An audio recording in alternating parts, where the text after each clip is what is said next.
You're watching the Daily Dodge pregame show.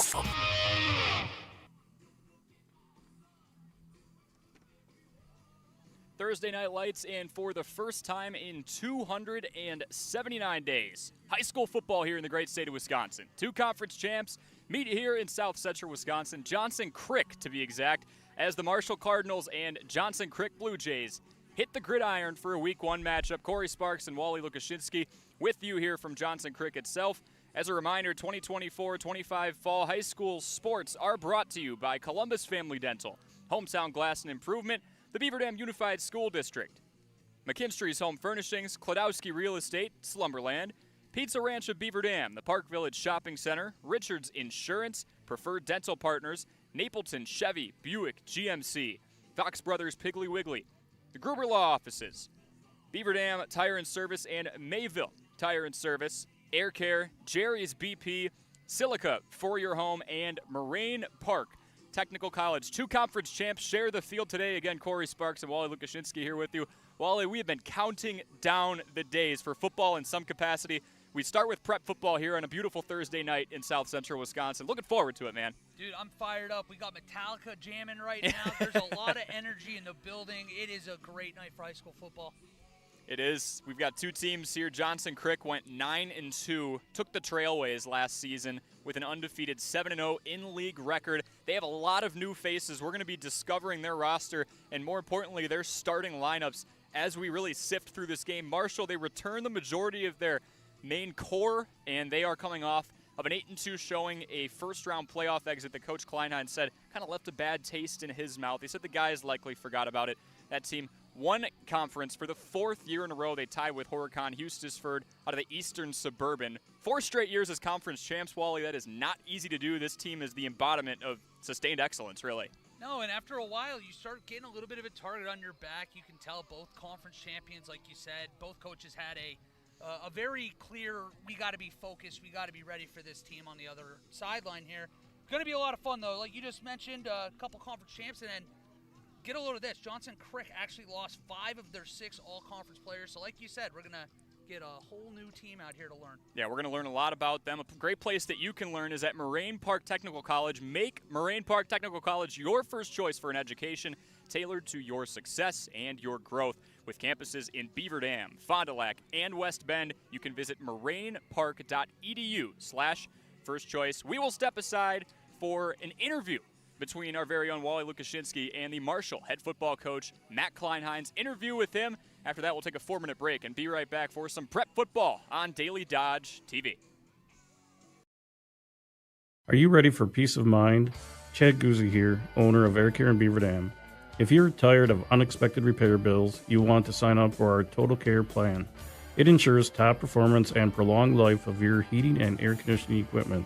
AirCare's Total Care customers receive annual inspections as well as a reduced maintenance rate plus a 10% discount on all service repairs. AirCare, big enough to serve you, small enough to care. 920-356-8860. The teams at Beaver Dam and Mayville Tire and Service are growing and adding service technicians and auto lube technicians. Work in a clean shop environment with a fun and friendly team that is committed to excellence and customer satisfaction. Competitive pay based on experience, full benefits, including health, dental, 401k. Join the growing team at Beaver Dam and Mayville Tire and Service. Find full job postings on Facebook or visit either location to submit your resume.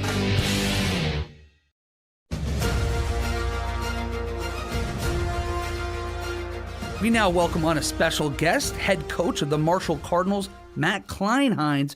Coach, how are we doing today?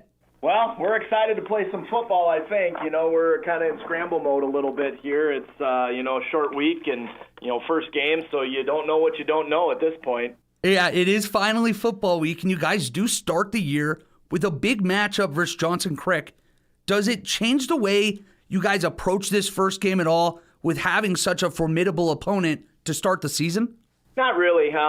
We try to give all of our opponents an equal amount of respect, but our kids know that Johnson Creek is a perennial playoff team, and so we've had some great battles with them the last couple of years. It's been a really nice game on our non-conference schedule. I'm appreciative that Coach Wagner and Coach Blakely are willing to keep doing this. I know we've had a little bit more of the edge the last couple of years, but I truly, at the end of the day, I think it's good for both of us.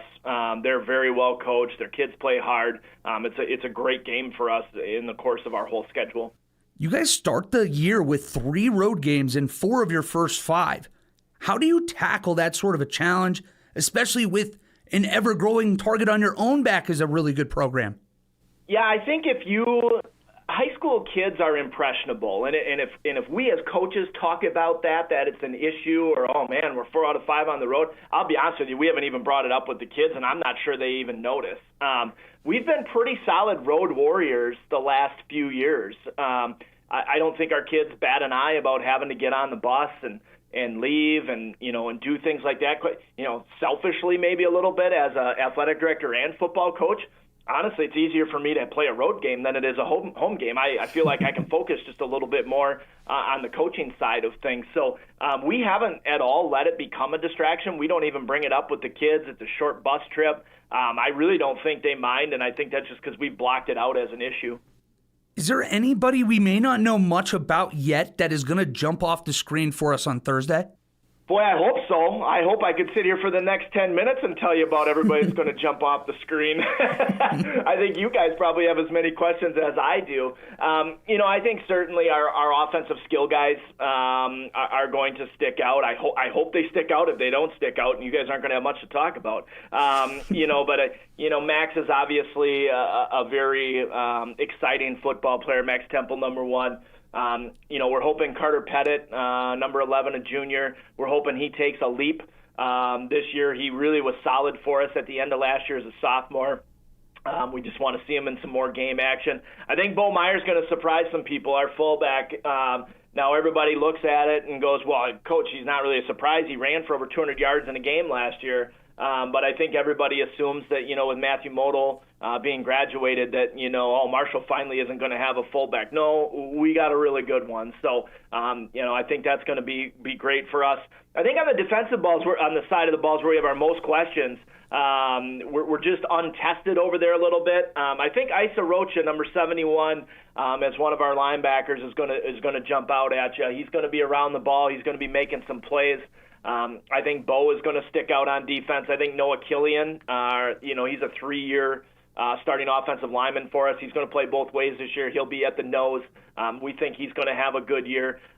So we're hopeful that some of these guys on the defensive side are really the ones that stick out, because I remind my defensive coordinator all the time, if you don't give up any points, we'll be in the game. Now, there's obviously a lot of returners for you, but we see a lot of new faces on the other sideline for Johnson Crick. What kind of challenges does that present to you and for your coaching staff? A lot, with it being the first game. Yeah. So when teams scrimmage, some teams wear their uniforms and some don't. Johnson Creek doesn't wear their uniforms, so we don't really have any gauge on, who's where, how old the kid is. Really, how big is this kid? We don't have any film on them other than a quick little snapshot. They only got in one set of their scrimmage because of weather. They were down in the southeastern part of the state. So we don't have a lot to go on. The good news for us is they have a veteran coaching staff.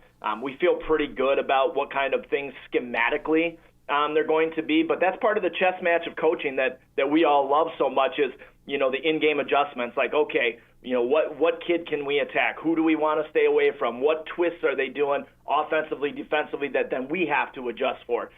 So I feel like we've done a nice job preparing the kids this week for a lot of different scenarios that we may see from them. I'm sure they're in the same boat. They're a veteran staff. They have a pretty good idea what we're going to run. I think both teams kept it pretty vanilla in their scrimmages, but I think at the end of the day, we both got a pretty good idea what's going to be run out there. It's just a matter of finding where you can attack.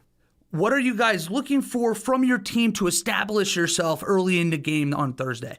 Yeah, we definitely want to try and make some things go our way early, whether that's, defensively, trying to get a 3-and-out, or offensively looking to score on that first drive. Maybe housing a kick return. The last 2 years in this game, there's been a kick return for a touchdown. We had one 2 years ago. They had one last year. So you're looking for that momentum, that shot in the arm play that, a lot of these kids are going to be nervous on both sides of the ball. We both have some new faces. So I think just getting some positive momentum, whether it's a defensive stop, a turnover, scoring, whatever it is, a big hit, something to get the juice flowing for everybody on our sideline, just to get kind of the nervous bugs out. That's what we're looking to make happen. We just need something good to happen early. The Cardinals head to Johnson Creek Thursday night for their matchup with the Blue Jays at 7 o'clock on Daily Dodge TV. Thank you so much for joining me, Coach, and good luck tomorrow. Yeah, we're looking forward to it.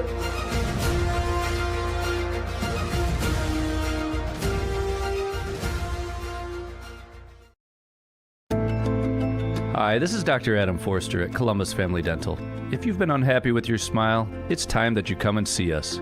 Our team of doctors are waiting to help you get your smile back. We'll take the time to talk with you and treat you like a member of our family, not just another number. Whether it's a whole mouth makeover or simply a little tweak, we'll find the right solution that fits you. For your free, no-pressure consultation, call us today at 623-5559. Your Fox Brothers Piggly Wiggly in Beaver Dam knows that Wisconsinites take tailgating seriously, and they'll help you take it to the next level with their award-winning Fox Brothers brats and everything you need, whether you're at the game or enjoying it at home. Fox Brothers award-winning exclusive recipes use only the highest quality ingredients you'll taste with every bite and every brat. Try their 11 Grand Champion brats and sausages, including their pre-cooked Fox Brothers original brats, spicy Southwest chicken brats, and Philly cheese brats. Check them out online at foxbrospigglywiggly.com. American drivers overpay an average of $368 per year on their auto insurance. Why? Because, well, insurance is hard. It's complicated. It's time-consuming to get quotes from multiple companies, so we overpay.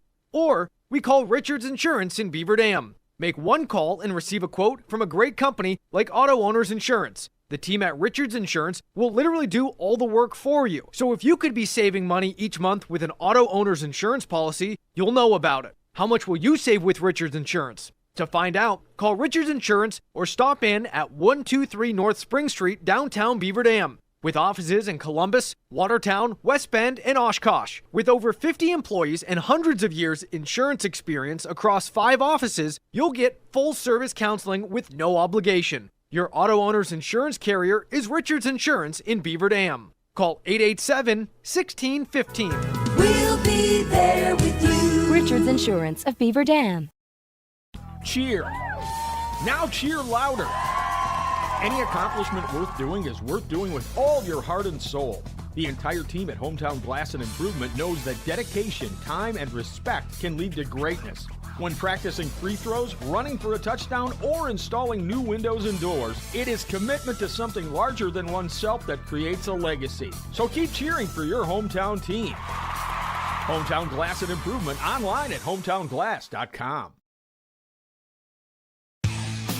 Jerry's Automotive in Beaver Dam is a champion of our local schools. Team up with Jerry's Automotive by pumping your gas at their Spirit Pump, where 2 cents of every gallon is donated to a local school each month. Jerry's Automotive also provides exceptional vehicle service and repairs and a great selection of convenience items. Visit Jerry's Automotive Center WI.com and on Facebook. Jerry's Automotive, 700 North Spring Street in Beaver Dam, across the street from Beaver Dam Food Pride. You're watching the Daily Dodge pregame show. And we are back here from Johnson Creek High School here at their football field, just south of Watertown by a couple of miles as we kick off prep football season here on Daily Dodge TV. Game 1 of about 1:30 for this school year starts here between 2 conference champs on the gridiron. Wally, phenomenal scenery here and 2 phenomenal teams. We look at Marshall. They know how to score. They knew how to run the ball last year, north of 230 rushing yards a game. They took care of the football, more pass-oriented than most teams. And Johnson Creek, just impressive across the board, but specifically in the backfield. Absolutely. About 300 yards average on the ground per game last year. Scored a lot of points, averaged almost 44. So it's going to be at least high explosive offenses going out of here, Corey. And it looks like the home team in the Blue Jays going to take the ball, have 2 returners deep. You pointed out to me earlier the arch of the middle of the field when you have authentic grass, and you really notice it here when you're up on top of the roof of a press box. There's a hill. You want to run to the sides. Absolutely. Get downhill, buddy. We are underway. First game on the gridiron in 2024. Skips at about the 20. Fielded near side, a cut up field past the 30, up to the 35. One man to beat, cuts back up, and Marshall able to play catch up. Now number 9, that was Luke Hartz. Talk about setting the tempo from the jump, Wally. Yeah, and honestly, if it was, you got a little bit help from the blockers there. He had a seam and just got caught from behind trying to stay patient. He cut back upfield. He did have a seam, especially if he went more near side, but I don't know if you can ask for a better start if you're a team in Johnson Crick that we talked about. We got to learn about this offense as the game goes on. They're missing a lot of guys from last year. Sounds like they were very comfortable running their spread last year, but they're going to be a little bit more of a traditional power offense. So it'll be interesting to see if that actually stays true or if they stick with the spread. And it looks like the impromptu quarterback to start the game, Tanner Herman, he's in the pistol formation here with one back behind him. 2 to the left, 2 to the right, a direct handoff, HB dive up the middle for a gain of about 2. It's Owen Blakey on the carry. And you're going to get used to this, but on that tackle, Bo Meyer, he was also on that kickoff to help keep this a 0-0 game early, but Bo Meyer, heart and soul kind of guy on this defense. Just short of really getting honors on both sides of the field, heading into his senior year, plays in the trenches, and then, of course, that fullback, running back hybrid role. Got 2nd and 8 here from the 38. Opting to pass for the first time is Johnson Crick, and with forward progress, it'll be a gain of about 1 or 2. Something to keep an eye on, too. It was actually very close from his offensive lineman actually backing into his throwing arm there as he was making that delivery. Oh, yeah. Something to keep an eye on if they are going to be running out of this quick little spread. And something to say about Tanner Herman. He's listed as a wide receiver, a kicker, and it was noted in a WisSports.net season preview that he could play quarterback. He is also playing quarterback and just happens to be one of those guys who can, you said, make it from about 50 out? 50 out with his leg. Could have been an all-state kid last year. A true Swiss Army knife. He rolls to his right, looking down the field, and hits near side, just short of the marker by a couple yards. That is Doug Hartwig with his first reception of the season. Now here you go. You get your answer right away. You going with a 50-yarder, or you're immediately going to hand it back off to the kid to get the 3 yards here? Yeah, what do you have number 4 do? It's going to be one or the other. Do you have him boot a 51-yarder, or do you trust him in what would likely be 4-down territory for most high school teams? That's the cool part is regardless, special teams or offense, he's always out there. Last year took 46 points, or gave up at least. So maybe go for it here and get the quick score, hopefully. Blakey to his left. It's a direct snap. He goes up the middle, needs to get the 30. We'll see where they mark forward progress. It is going to be close. Marshall's side of the sideline seems to like it. That is right on the line. Got to get a measurement here, We right? might be getting a measurement here. No. They're moving him. Closer to the 31, it looks like where that marker was. So he got it by about half a yard. Mr. Do-It-All and Tanner Herman setting the tempo early, and he's got his first down. Obviously worked out there, but I like the aggression on the first drive. Like I said, both these teams scored a lot of points last year. 299 rushing yards a game. I don't know if they're going to live up to that this year after losing a pair of 1,500-yard rushers, but a prolific offense. Pistol formation again. We can see Marshall stacking the box. Little read option. Herman bounces outside, has the first down and more. Stutter steps, there's a flag and a gain of about 15. It looks like Doug Hartwig might have got called with a hold there on the far sideline. Was about 10 yards upfield. You might get a just make-believe 1st and 10 all over again here. Right, you just might. See what they do here. Impressive Johnson Crick team. They took the Trailways, went undefeated in conference play, 9-1 overall, or 9-2 overall. Holding on the offense. Led by Tim Wagner, too. Actually entering his 38th season. He got his 200th win last September. How about that? There's not many guys who are going to hit that mark ever. Kleinheinz is in season 14. Got 75 of those wins, which is still phenomenal. 200 is otherworldly. Just as you said, Wally, we'll reset 1st and 10. Little jet sweep action, and how about Garrett Shepler laying down the hammer in the backfield? Not fooled at all. Saw that motion. You saw him creeping up to the line and immediately got up there. Luke Hartz had a minor role in this offense last year, had 1 reception for 7 yards.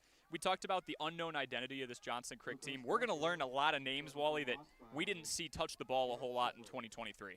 Yeah, like we mentioned pregame, they lost 6 of their 7 conference, all-conference players, and another 2 second-teamers as well. This is an entirely new Johnson Crick unit out there. Absolutely, and they are staring down just about 2nd and 15 following an impressive opening kick return, trying to capitalize on positive field position.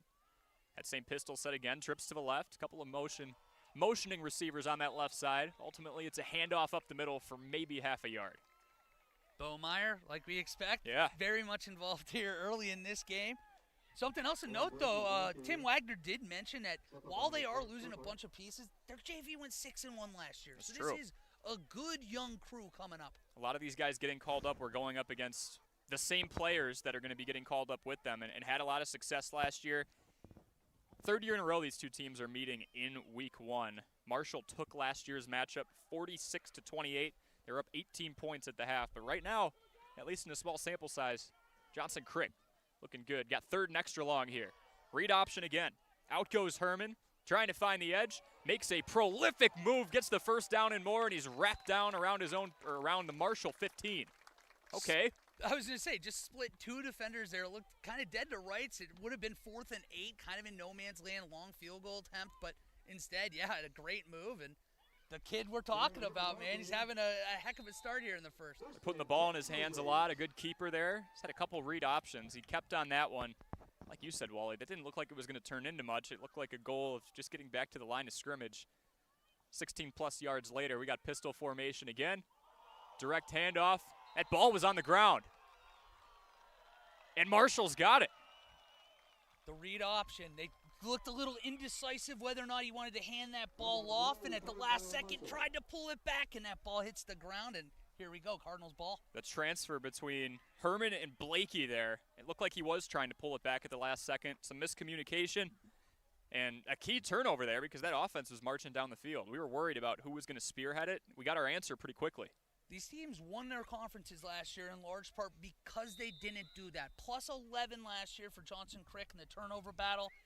Really difficult. You get into the red zone, a chance to really put the pressure on, and unfortunately give it right to Marshall to start the game. Junior Brady Kleinheinz marches his troops out onto the field. Receiver in motion, left to right, he rolls out, and this is a team that passed a lot more than most teams in this area last year. A sputtering pass falls out of play near the 40. It'll be 2nd and 10. Kleinheinz took a lick on that one. He's a little slow getting up there. He rolled out. I can't tell if someone got a hand on that throwing arm or whether or not that just kind of came out as a duck there on him. Yeah. Not a supernatural throw either, obviously. Rolling over to his left, he's got to churn those shoulders. 2nd and 10 nonetheless. This is somebody who I think is trusted a lot more than most quarterbacks in an offense where he's coming into his junior year. Well, he threw for almost 1,300 yards last year as a sophomore with 17 scores and just 5 picks. That's the kicker. It's a sophomore that had that kind of decisiveness. Eastern Suburban honorable mention. Kleinheinz hands off up to the middle and nothing doing. That Johnson Creek defensive line. Crick, there's the first one. Quarter in the jar. Forward progress stopped, giving him about a yard there.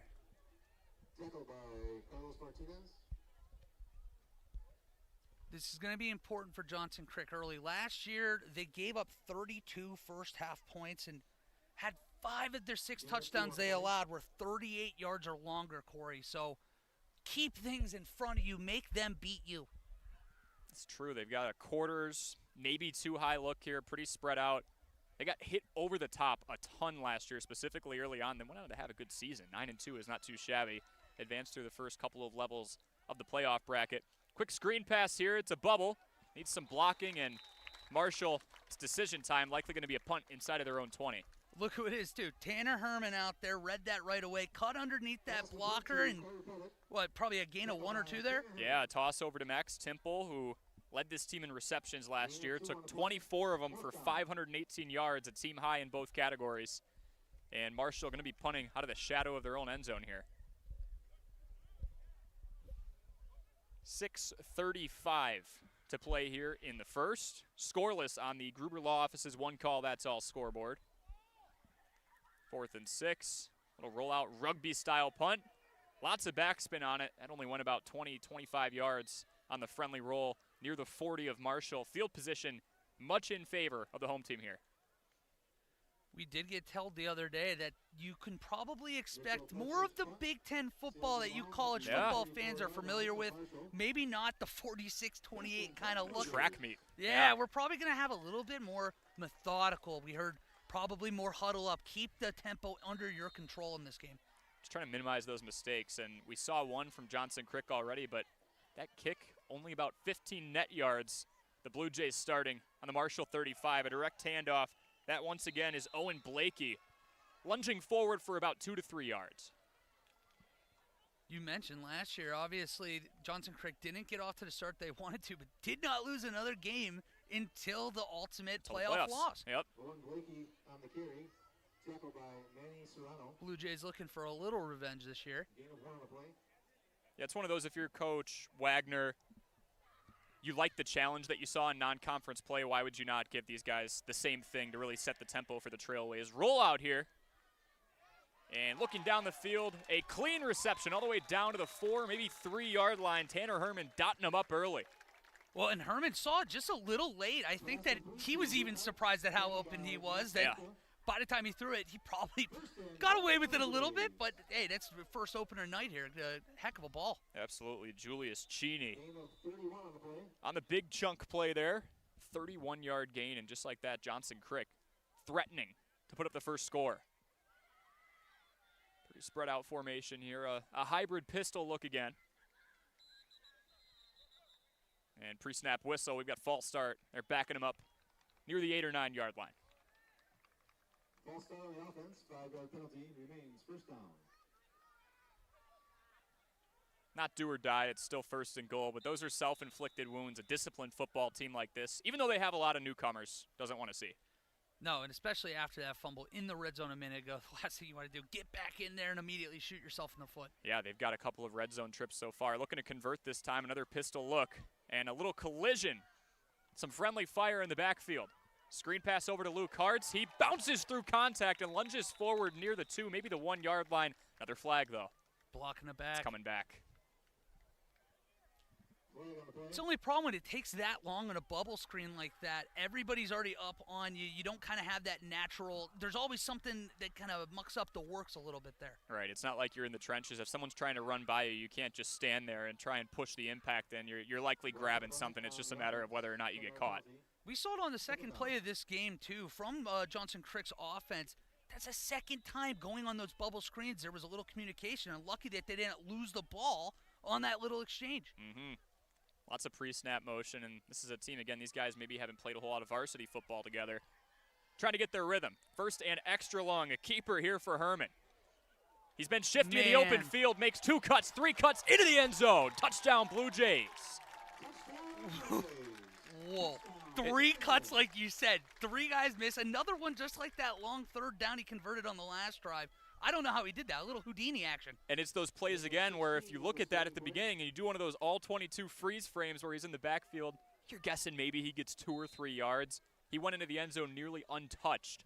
6-0 early, Johnson Crick hitting Marshall in the mouth. Chance to do a little bit of everything here, too, as he has an opportunity to make it 7-0 as the kicker here as well. He was booting from 30 and clearing the goalposts by probably about 15, 20 yards. Herman, all by his lonesome, makes it 7-0 on the Gruber Law Office's one call, that's all scoreboard over Marshall. First time they went to the red zone, a little turnover bit him. This time, Tanner Herman leaving it all to himself. I tell you, man, that's 2 straight drives to start. Tanner Herman looks like a problem right now. It's going to be important for Marshall to figure out how to at least contain him, get the ball out of his hands and into a back's hands. Fortunately for the rest of the conference, he is a senior, so they're only going to have to see a full dosage of him once, at least if this is his QB job. And we talked about this before. There was no conclusive decision. There's A.J. Whitehouse, there's Harrison Wilbanks, and then in the WisSports.net preview of this team, Tanner Herman was put in there, but kind of just as an afterthought. The last couple of graphs of the article, I think right now he's looking like much more than an afterthought. Yeah, last year we got to see A.J. Whitehouse and Harrison Wilbanks both kind of split the duties at JV, and then naturally we knew that Tanner Herman, he had other responsibilities. It wasn't his job last year, so it was kind of an afterthought to think that he could have been the starter today, and man, it feels like it's his job here after 7 minutes into the first quarter of the first game of the year. Something tells me in those first couple of weeks of camp, maybe even the contact days, Tim Wagner put him in with the ones and saw something, and we're seeing it firsthand right now. He's been the Vaseline man this first quarter, man. Nobody can get this guy down, hardly get fingers on him. He's just been shifty, to your word. He is. 5'8", 145, hasn't taken a whole lot of contact, probably shouldn't, but he's been so evasive that he's avoided the majority of it so far. One man deep, it's Temple for Marshall as the Cardinals look to respond. We talked before this game started about if you look at these two teams on paper, how do we think it could pan out? It's pretty likely that you'd lean towards the team that gets the majority of their core back. Matthew Modal is no longer there, but Temple has done great things. Kleinhein's only a junior. Johnson Crick, we didn't know what to expect. I'm not sure it was this for almost anybody, but something tells me Tanner Herman knew. Yeah, Tanner Herman's been Mr. Everything so far. Ball fielded at the 15 and it's brought down around the 24.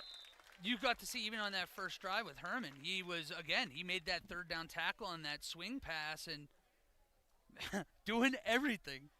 And we talked before about how a lot of explosive plays were given up by this Johnson Crick defense. We didn't see that the first drive. The man who just fielded that kick and returned it for about 9 yards, Mitchell Pletcher, he was the embodiment of explosive. 15 receptions for all of 412 yards. Half of his receptions were touchdowns. He had 7 of those. Jeez. So if you're looking for those over-the-top plays, he ran a lot of go routes last year. Really tested that back end of the secondary, and you can see Johnson Crick is doubling down. Everyone's within about 7 yards of a line of scrimmage here. They're packing the box. Pistol look here. Kleinheinz with Temple behind him. And Temple cuts in front of him, spins forward, and is brought down at about the 27 for a gain of 4 or 5. That is your risk, though. When you do have that many guys in the box, it just takes 1 or 2 missed tackles, and it gives you that 38-plus yard touchdowns that we talked about from last year. 5 to 6 touchdowns that Marshall scored beyond 38 yards. That's got to keep it in front of you. 2nd and 6 from the Marshall 27. 4:25 to play. The Blue Jays out in front in their home opener on the Gruber Law Office's 1 call, that's all scoreboard. Kleinheinz hasn't been under center yet. A lot of pistol look from both of these teams, giving him lots of options. It's actually a full house look here. Little read option. Kleinheinz cuts up the middle, cuts back outside. He's got a first down and more. Past midfield, up to the 40, and brought down around the 38 of the Blue Jays. That first big chunk play comes out of the backfield. Yeah, and look how you do it. You fake it to the big fella, Bo, right up the middle, Bo Meyer, and then pull that. And again, you stack the box that much, and you leave yourself susceptible if you read the play wrong or if you overcommit. Yeah, that's just 1 or 2 missed tackles, as we saw on the Marshall end on defense, and they were more spread out from trouble. 38-yard line of Johnson Crick. So here's the thing. We'll do this for about 5 seconds before the snap. Wasn't sure whether we were going to pronounce it Crick or Creek today. You asked the spectator. You got Crick. So we're going to go with that. It's Crick time, man. Full house set again. Kleinheinz takes the snap. He's throwing. He's going deep. Hit while he throws. That ball finds the grass, and that's the 2nd time today Brady Kleinheinz has taken a big lick. That time it was Eden Martinez laying down the hammer. And Eden Martinez might have actually done Brady a favor there.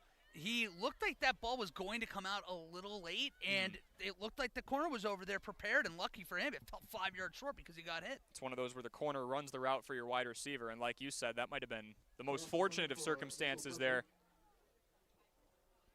2nd and 10 here for Marshall.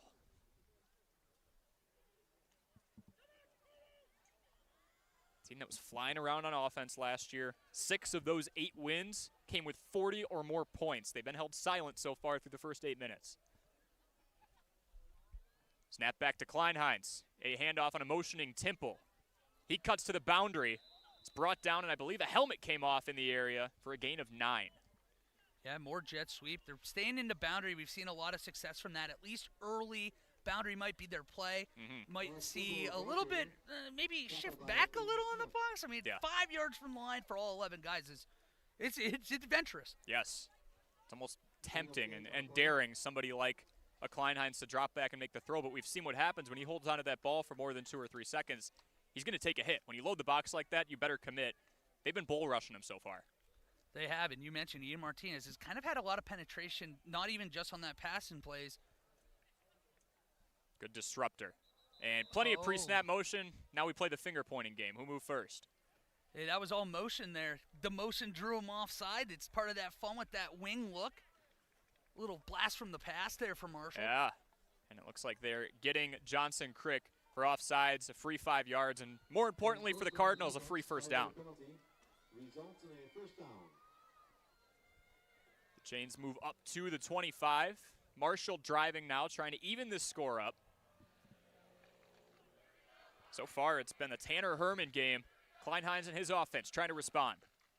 They're scoring 36.5 a game last season. Handoff up the middle. Here's our first look at Bo Meyer, and Bo Meyer going right back where he came from for maybe half a yard if he even got back to the line of scrimmage.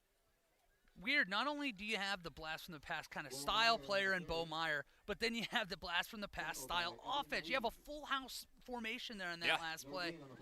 So again, it's the beauty of high school football. It's kind of a blast from the past to use it a third time there in 30 seconds for you. You kind of get to old school football a little bit.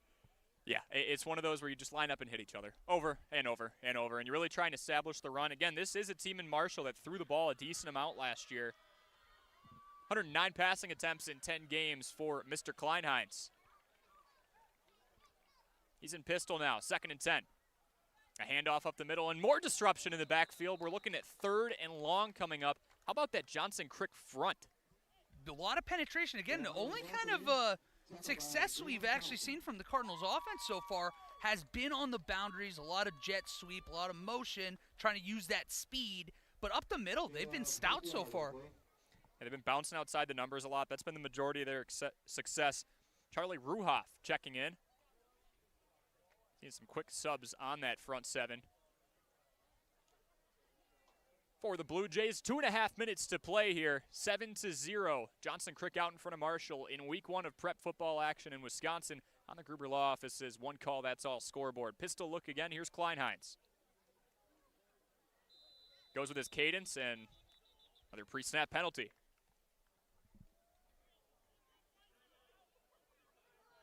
Oh, they got the timeout in before they got to delay a game there, so you know what that means. It's a McKinstry's home furnishing timeout. Absolutely.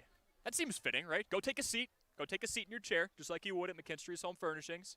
Oh, man, I tell you what, they've got some nice chairs in there, yeah. So I'm a big fella. That's what I'm talking about. We got to give you the full tour there, especially when we do downtown activities like Fall Downtown Fest in Beaver Dam that's coming up. We will be in the casket races. You are an alternate, I understand. So if I snap my ankle walking down these stairs today, you're in, buddy. I might do the Gardner Minshew and break my own leg on purpose to avoid that. So I need you to stay healthy, kid. 2:14 to play in the first stanza. Blue Jays out in front, 7-0. Over a Cardinals team that's driving, but facing 3rd and long. 3rd and 10 on their own 25 as both sides go back to one another. We talked about Wagner. 38 seasons. 38 seasons. And last September. We haven't been alive for 38 years. Not even. I mean, I'm getting up there. I'm 31, but still at 7 before me. And 200th win, he got that, I think, in the 3rd game of the year last year. And man, he's been a staple with this program for the last 20 years. They've just been so much better under Wagner. Absolutely. It's not a losing program when you have a coach for 4 decades. Mm-hmm. It's way back to the 80s. That's crazy. Kleinheinz drops back. He's going for it all. Back shoulder pass, a fight for it, and it's incomplete. I don't know if they would have had a feet down or either a foot down. Either one of them, they both went up there for it, but now what do you do? It's not exactly an easy kick at this age. Back here at the 20, so you're looking at a 37-ish yard field goal? Yeah, and I mean, you look at their special team situation right now. We've got Jackson Reichelt. He did go 15 for 21 on PATs last season. It's not bad, but a PAT is a little different than it would be about 42. Yeah, and I was going to say, coming out of the huddle, it looks like they've made their decision. You've got an offense that was hitting people over the head all season long last year. It was their bread and butter. The defense is actually something Kleinheinz wanted to shore up. He allowed 22 a game last year. I think you stick to your guns here. This might change it. Now do you pin him deep? You think about punting now, because I was an idiot. Hand up, Wally. Ball was at the 25, not the 20, so it would have been a 42-yard field goal. No, you're good. Now all of a sudden, at this age, you probably get a 30-yard bump from the punter here anyways. Might pin him deep. So 4th and 15. No substitutions on the field quite yet. Maybe you get the little Tom Brady-style punt here where the QB the little Big Ben? You don't need much. You need, a 20-yard punt would be very successful here. You've got, Johnson Crick's backing off a little bit more as they should in a 4th and 15 scenario. Looks like it's that same pistol look we've grown accustomed to seeing so far. 3 to the left, 1 to the right. Kleinheinz with Meyer behind it. You got a fly going to the top of the screen here. Think so? Think so. Best Tony Romo impression. He's running took a little late bend on that route up the middle, and maybe not the worst thing to go for it either. He makes that catch. He's in the end zone, but also Nice job by Kleinheitz trying to split the two safeties there. Not the worst thing in the world if a team takes over at their own 30. Yeah, this is the first time Johnson Crick's actually going to take the ball on their own side of the field here. There's a stat. Yeah, right. The first two drives started at, the 45 and then about the 30. Yeah. So, yeah, at least this time if you're the Cardinals, you can turn around and not worry about the goalpost being right there on your neck. Exactly.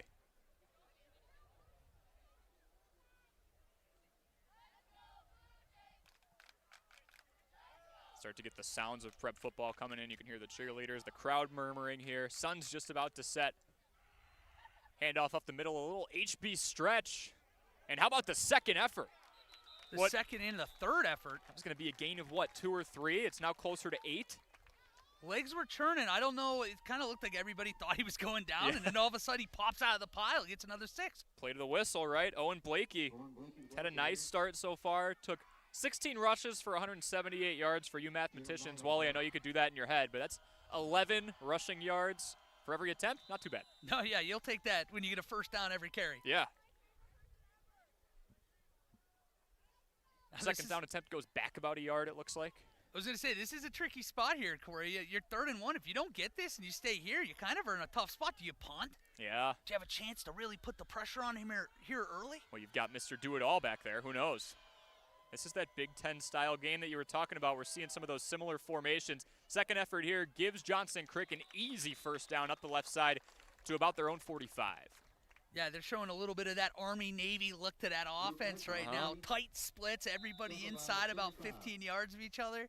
Makes it challenging to be an interior defender. Really using that deception as we've got south of a minute to go now in the first quarter. 55 seconds left. Blue Jays out in front 7-0 on the Gruber Law Office's one call, that's all scoreboard. And Tanner Herman getting pinballed around a little bit there. That's the one thing that's going to be tough. He's 145 pounds. That's not someone you want in between the tackles. He better be near the sideline. Well, and it's easy to forget, too. He's playing every snap of the game, really. Yeah. Yep. Not even on its special teams is he off the field because he's the kicker. Yeah, he's a corner on defense. A quarterback, although listed as wide receiver on offense. We'll see if he could do it all here. And obviously involved in special teams, too. And there's that new look again. A rollout for Herman. Gets past the line of scrimmage. He's got a first down and more. Past the 40, down near the 35. Pushed out of play by Mitchell Pletcher. I'll tell you what, when he gets outside the numbers, it usually spells trouble for this Cardinals defense. It does, and you at least can say there that Pletcher was able to kind of maintain that edge and keep that from becoming a really big play. Yeah, don't let him cut upfield, that's for sure. Yeah, right. So 20 yards there, you can kind of live with that, opposed to if you get a little too aggressive, give that edge up, who knows, he might still be running. Likely the last play here, barring an incomplete pass or anything out of bounds. 13 seconds to go, Blue Jays with the ball on the Cardinals' 35. Look at the splits again here. That's a condensed set right there. This time a handoff to Luke Hartz. That second effort gets him about 3 to 4 yards. And that should do it for the first quarter. Well, home team comes out swinging. It was all about who is going to throw that first punch. It honestly was Johnson Crick more than once. The lone score so far, a beautiful rushing touchdown following not 1, not 2, but 3 cuts by Tanner Herman. Our score 7-0, Blue Jays in front of the Cardinals. We will step aside for a 2-minute break here on Daily Dodge TV. Chris Kladowski Real Estate. As a realtor, there is such joy in driving past one of our clients' houses that is now the place they call home. Be it a first-time home buyer, a relocation to our community, or someone upsizing or downsizing. We are passionate about the place you call home and meeting your wants and needs each step of the way. We sell the houses, you make it a home. Questions? Give us a call, 920-219-9212. Kladowski Real Estate, your trusted real estate advisors. There's a lot of great teams in our area to cheer for this season, but why not join another winning team? McKinstry's Home Furnishings in downtown Beaver Dam. We've got quite the strong returning lineup this year with quick lift chairs, strong lazy boys, and comforting sectionals and sofas. At McKinstry's, we can even frame your favorite sports memorabilia like pictures and jerseys. Stop in and shop with another winning home team today. McKinstry's Home Furnishings.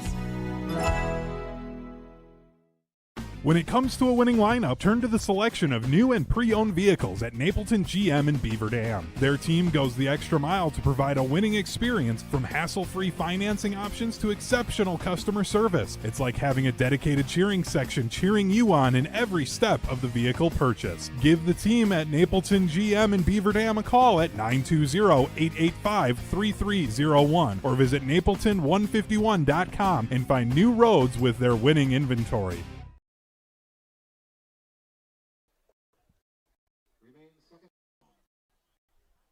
And we are back as we enter the second quarter. We've flipped the field here. Blue Jays out in front of the Cardinals 7-0 in week 1 of prep football across the great state of Wisconsin.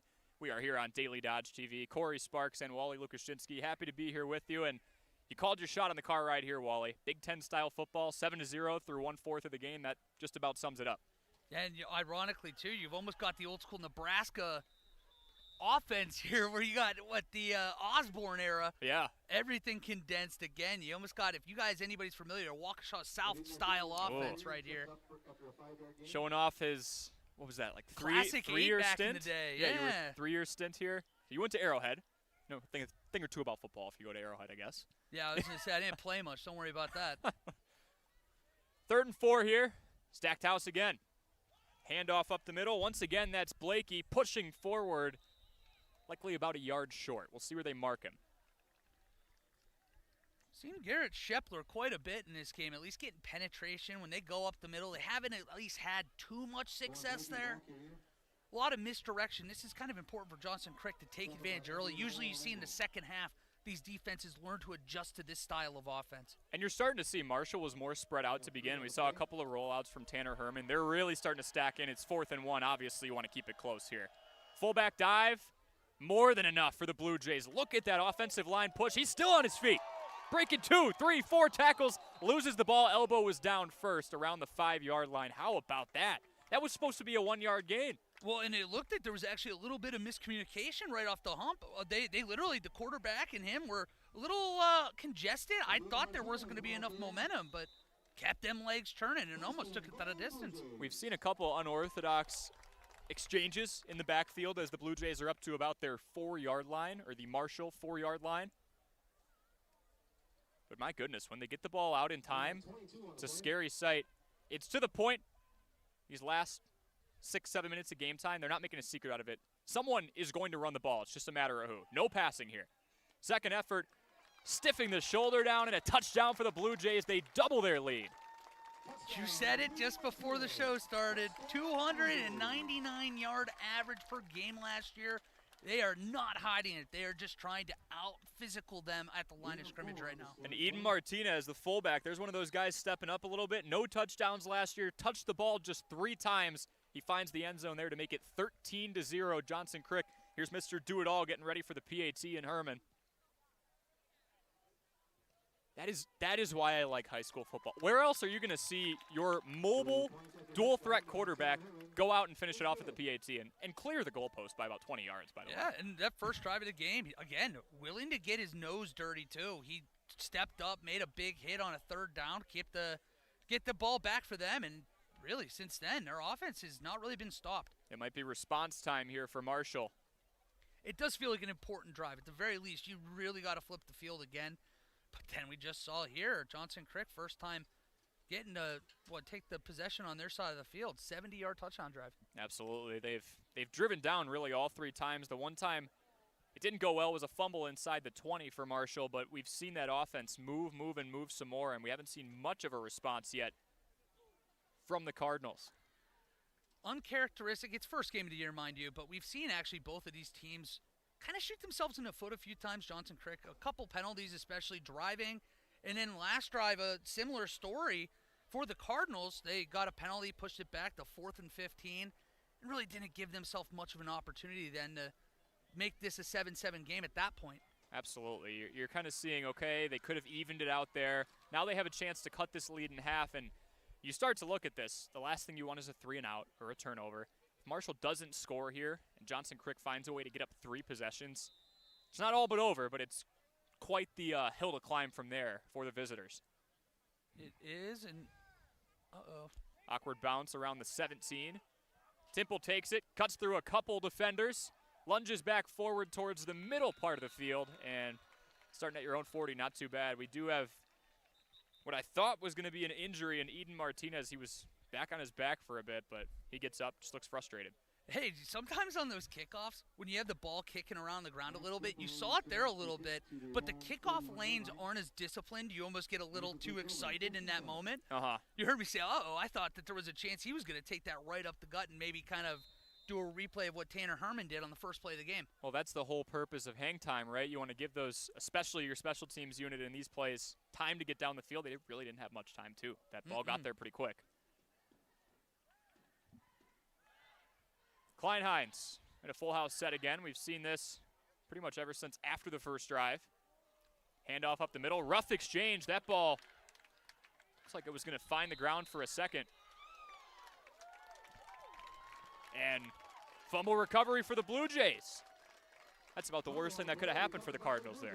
On the first drive of the game for the Blue Jays, you saw a read-optioned late second decision cost them a fumble. We're now seeing it the exact other way there.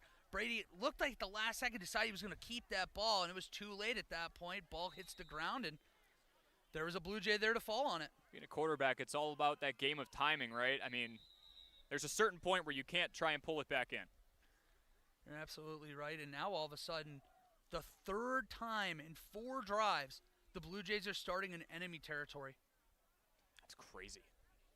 Yeah, and really haven't been stopped yet. The only time they didn't score, they stopped themselves on that fumble on the read option we were talking about.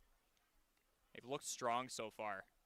Johnson Crick, I mean, the defense as well, shutting out an offense that was averaging around 36 points a game last year and putting up 46 in this very situation. That game was in Marshall, so maybe you got the home element. It is all Blue Jays so far. Rolling out to his right is Herman. He's taking it himself, scampers out of play for a gain of 4. Well, last year, to mention that, they gave up 32 first-half points to this Cardinal team. Very, very different, at least early here to your point. And who knows, the stacked box, I was a little worried. I was a little concerned that you're going to give up some big plays, but it seems like, hey, they're very willing to do that, put the pressure on them. Well, the one thing Coach Kleinheinz told me when we were kind of previewing the whole season, I said, where are your strengths? He said, skill position for sure. This team's fast. I said, where are your weaknesses? He did say size. As we've got a stop in the backfield for a loss of 1 or 2, and that's kind of where Marshall's been pushed around so far. It's been in the trenches on these gritty runs. I mean, granted, they've just been flat out juked out by Tanner Herman a couple of times, but still. No, absolutely. It's funny that you mentioned size because that was one of the first times there you kind of felt that you got a little bit of size from Marshall. Andy Romero-Rangel and Noah Killian both getting in there, both big fellas, 6'6", 6'2". So that finally you get a little bit of size there that you were referencing. We've got 3rd and 7 from the Marshall 37. Snap back, a quick screen over to the right, or the left. That is Luke Hartz. He cuts upfield, bounces off a couple defenders. Nothing but green grass between him and the end zone. Touchdown, Blue Jays. Luke Hartz makes it 20-0. I'm not going to lie to you, Corey. I don't think there's too many people in this building right now that expected this kind of response and start to the game. We're less than 15 minutes into this. Yeah. I mean, the first explosive play we've seen, and he caught the ball behind the line of scrimmage. What does that come down to? Vision on Luke Hartz's spot and blocking. And just a prolific pass really hitting him in motion by, once again, the kicker, Tanner Herman. Pretty cool storyline developing here. 20-zip, make it 21-zip. We saw Tanner Herman warming up. 21-0 on the Gruber Law Office's one call. That's all scoreboard. It's warming up, went over to 20 yards, and went to 30. Stopped after that.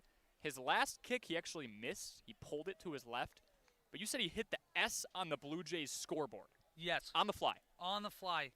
It was said earlier, too, that Wagner had mentioned that he actually thinks that he can hit from 50 if they need to ask him of that. Which is nuts in high school. In high what school, a tool to have. It is such a massive tool to have. I mean, you're talking about extra points kind of being a 75% clip for a lot of these teams.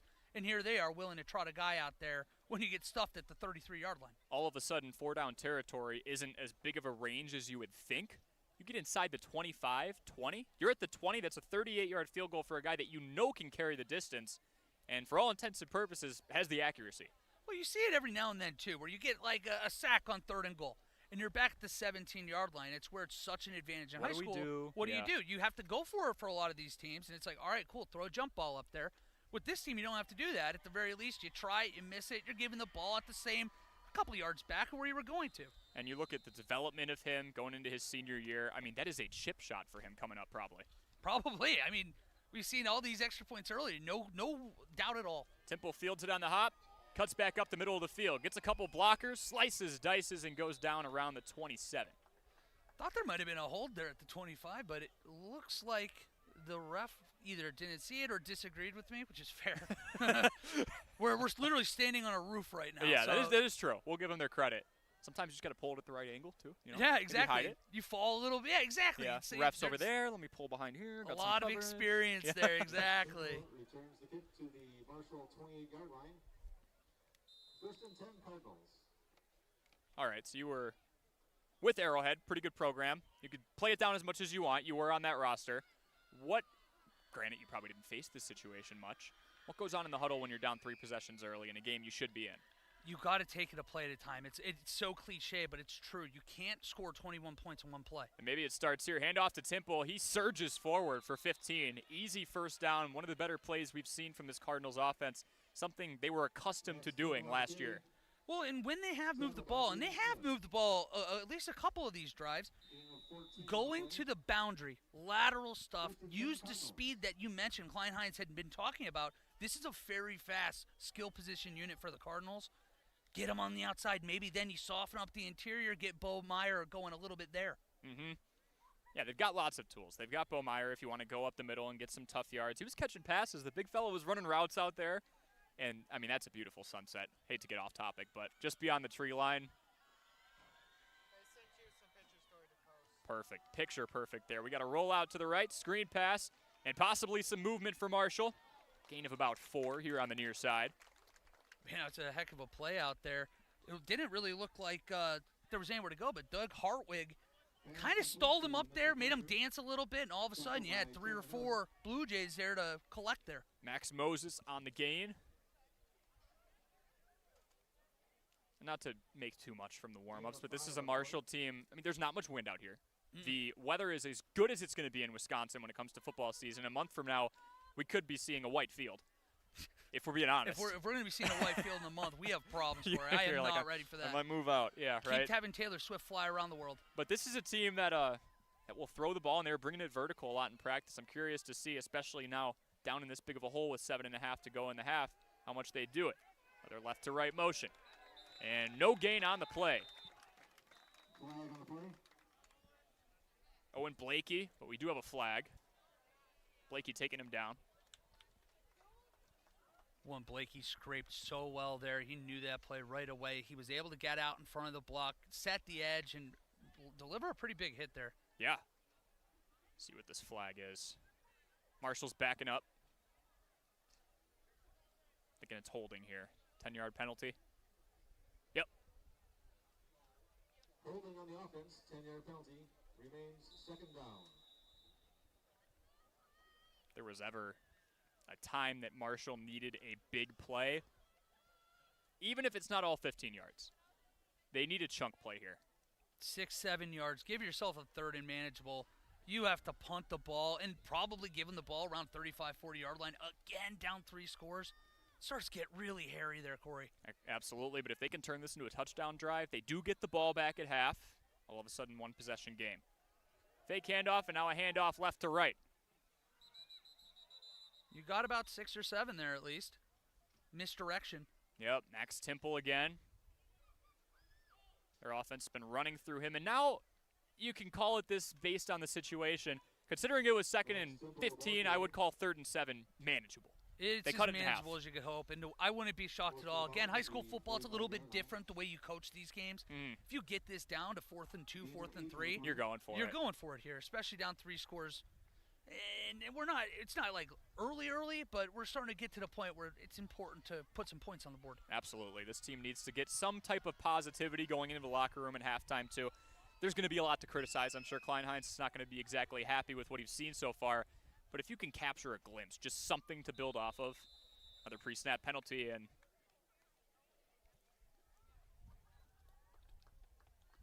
delay a game there. It's the second time we've seen it. So this is fun for you guys at home. So we don't have the play clocks like you would see in college or the NFL. So this is where you look at the back judge. So if you look on Johnson Crick's 40-yard line, that back judge there will raise his hand with 5 seconds left to show the quarterback you have 5, and then it's just up to you to have that ball snapped in time. Make that judgment call. Are they calling the seconds out down there, or does that kind of depend on the official? No, they do not call it out. It's your job to see him. Okay. 3rd and 12 now.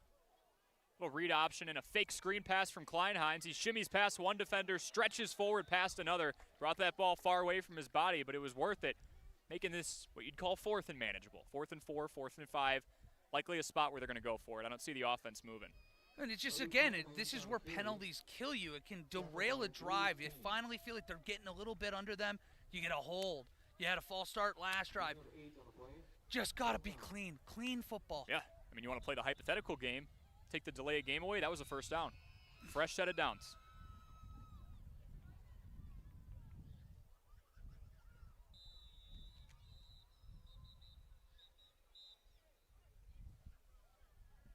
And we do have a McKinstry's Home Furnishings timeout from Johnson Crick. Time on the field called by Johnson Crick. Critical play here. Coach Wagner wanting to make sure his troops know what the plan is. Flip the possession over here again one more time, and you're in a pretty good spot. So you and I have obviously talked to Coach Kleinheinz in the last week here, both of us. What do you think he dials up here? Down 3 scores, desperately needing a big play. Who you going to here? Is this Max Temple time? Probably Max Temple. I wouldn't be shocked. We've only seen this team stretch the field vertically once. It was on a little crosser, too high look, and it was like 4th and 15 on this side of the field back in the first quarter. Wouldn't be shocked if they try and hit him over the head here. Ooh. Think about the risk reward. Okay, you don't get it. As long as he doesn't get sacked, they're at midfield. That's not ideal, but it's a turnover nonetheless. 4th and 4, do you really think Johnson Crick is expecting a vertical threat? Probably not. You're right there. I definitely don't think they're expecting it, but given also the way they've come out so far, I think that you can expect whether it be a jet sweep or a little swing pass to one of these slot wide receivers right now. You can see a decent amount of cushion being given by those corners, so maybe anticipating it. Man-to-man look. Little motion pre-snap. They're going to let it fly. Pistol look as Kleinheinz gets ready. And now a timeout for Marshall. McKinstry's Home Furnishings timeout for each team in the last minute. Little chess going on here. Kleinheinz kind of got into his cadence, and then they decided, no, we don't like that look. It's either they don't like that look, or I'd be worried. Every now and then you see them draw a team off sides, and they were that close. You saw we got a little flinch there, but could they actually think about punting it here? I don't think you do, right? You got to go for it at this stage. Not in this spot, especially in somebody else's house. If you punt, you know the fact that the other team's going to get the ball. Crowd's going to start to get rowdy. And see Johnson Creek, there was kind of a murmur to start the game. First touchdown happened, they lit up. They're like, oh, that was nice. Second one happened, and they started to kind of get this belief around here that maybe we take out this team that brought back a lot more returners than we did. Third touchdown, and you're thinking, is this blowout territory? You definitely – I hate the overplay in sports of the word swagger. Yeah. But you can feel a confidence. There is an energy coming from this Blue Jay team right now. You get a stop here, and you might be looking at a lot of trouble for Marshall. Absolutely. Doesn't look like a punt situation, but you never know. Kleinheinz going for the quick screen pass over to the left. More than enough for a first down. Temple swings his defender to the turf and lunges forward. All right, they move the chains. That's interesting, too. They looked like they came out in the exact same formation. Yeah. I don't know if they just decided, hey, let's go talk about it a little bit more or what that was, but big first down there. Double negative, maybe. Oh, surely they have to change what they were doing before, and then you do the exact same thing. Oh, it did go to Temple. I was going to say, if they're going to get back into this, they're going to be leaning on those guys, those workhorses that they leaned on all last season. Mitchell Pletcher, haven't seen him touch the ball a whole lot. That explosive threat from last year. 7 of his 15 receptions were touchdowns. Here's Temple again, wrestled down after a gain of 2. I have been blown away by this Johnson Crick team so far.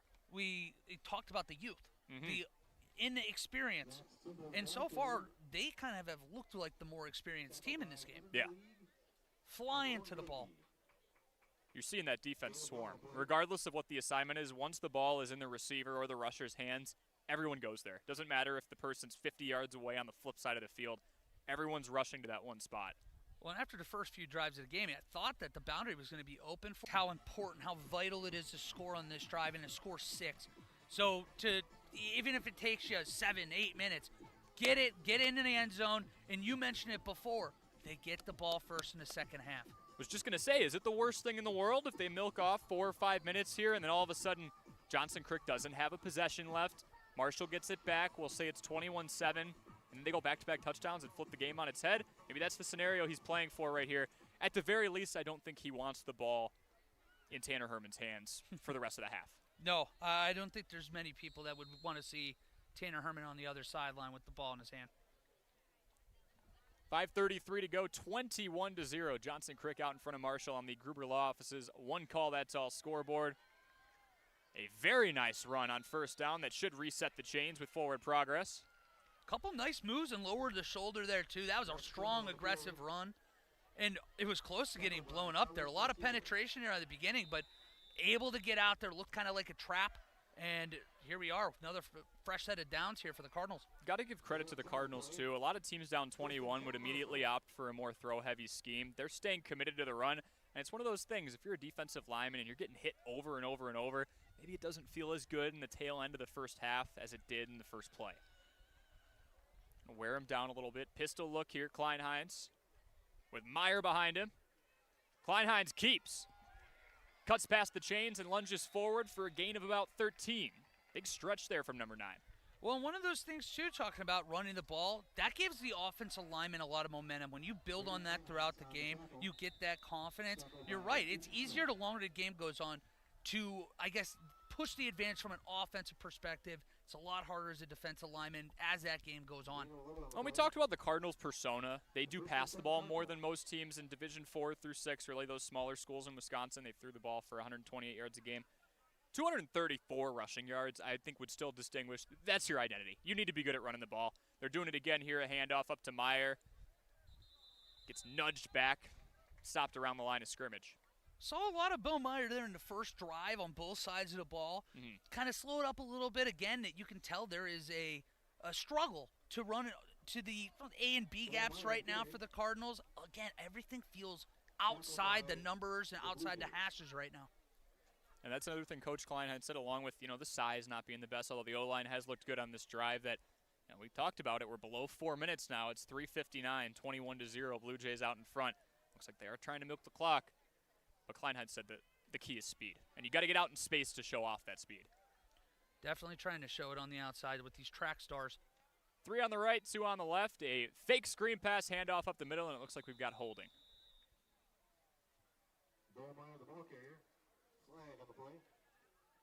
Good play for Meyer. Unfortunately for him, it's going to come back. That was a nice gain of about 4 or 5. They're going the other direction. And it's just so hard, especially down at this part of the field. The field shrinks. The advantage goes to the defense. To do this again last drive or 2 drives ago, we saw the penalty deep in the red zone, derail a drive. Following drive, fumble. This drive, we've seen 3 penalties. It's just not been a clean half so far. Yeah, untimely penalties. And regardless of the kicker situation, you do need 6 here. If it's 21-3, it's still 3 possessions. Couldn't agree more, Corey. Second and extra long here. Klein-Heinz drops back, rolls to his right, thought about going deep, evades 1 defender, draws 2 more, has a man flip side of the field, and nothing but green grass. That was a first down, maybe even a touchdown if his intended receiver could have found the sideline. He was going for Temple. Brady Klein-Heinz had a lot of pressure in his face, and I think that kept it from being a touchdown. That crossing route was wide open for probably 3 seconds before he finally did see him. Missed opportunity. 3rd and 20 now. Needed at least 10 there. And he was still open after the 3 seconds where he was kind of just standing there. He stopped his route and went, oh, you can't sit in a better spot of the field than here. It was just a matter of, like you said, when's Brady going to find him? Rolling to your right, running for your life. You're not exactly looking in the direction of your defenders. 3rd and 20. Marshall needs a big play. Klein-Heinz rolling right again. He unleashes one towards the sideline for a complete pass. Temple going for an extra 2 or 3 yards. Could have gone out of bounds. That's showing the grit of this team. He took a big hit there. And I tell you what, that was a heck of a block by Bo Meyer. The guy, you saw a blitz coming in from the outside. He makes that block. He gave him just enough time, And yeah, 16-yard strike, and we go back to 4th and at least manageable here.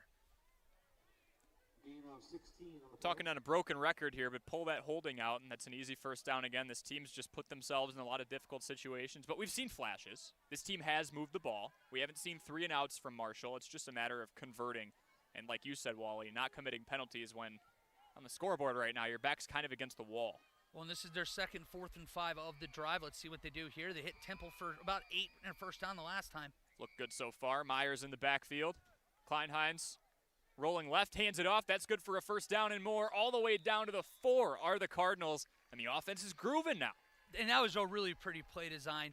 You've seen a lot of those swing passes to the guys in the slot so far. You even had that on 4th and 5 earlier in the drive. You open up, make it look like you're going to throw it there, hand it off to the guy inside on a misdirection and wide open hole. That's one of those great things. If you can put everyone in one direction and trust that the guy, this time it's Temple, once again, they've really been riding him on this drive, can make 1 or 2 guys miss on the other side, you get a big gain like that. And, I mean, boy, did they need that. Yeah, and you ask what you do when you're down 21 in a position like this. You lean on your workhorses. This is beautiful clock management. Still 2.5 minutes to play, 21-0 on the Gruber Law Office's one call, that's all scoreboard. Kleinheinz rolling to his left. He hands back off, and breaking the plane for the first time today are the Cardinals. Touchdown, Marshall. Absolutely massive to get a score before halftime. Now you feel like there's a little life. You'll feel like there's a little momentum. Now the important part turns, Corey. There's 2.5 minutes to go, and you have one of the best kickers in the state on the other sideline. Absolutely, and one of the better, more elusive quarterbacks, too. Mitchell Pletcher, typically lining out outside the numbers, kind of that wide receiver 1 archetype. He was in the backfield there. So Kleinheinz getting a little creative, and you have to in these spots. They're a PAT away from making it 21-7. Snap, hold, and kick, all picture perfect. 21-7 on the Gruber Law Office's one call. That's all scoreboard with 2:27 remaining in the first half. There was that response that we were looking for, we were waiting for, and Kleinheinz might be thinking, look, it's definitely not too late, plenty of football to go. And the most important part, in 2:27 of game time, they get the ball back. This is where you literally just pull your guys together. Let's take a deep breath. It's okay. We still have 2 quarters of football. It's just important now. You have 2 minutes and 27 seconds. Let's finish the half strong. Let's keep it a 2-touchdown game and come out and really, really put the pressure on the Blue Jays to start the third. And it's just a confidence boost. Now you've shown everybody here, including the guys on that roster, okay, we've done it once. We can do it again, and we don't have to do it fast. If you're down 28-0, all of a sudden those drives better be 3 or 4 plays.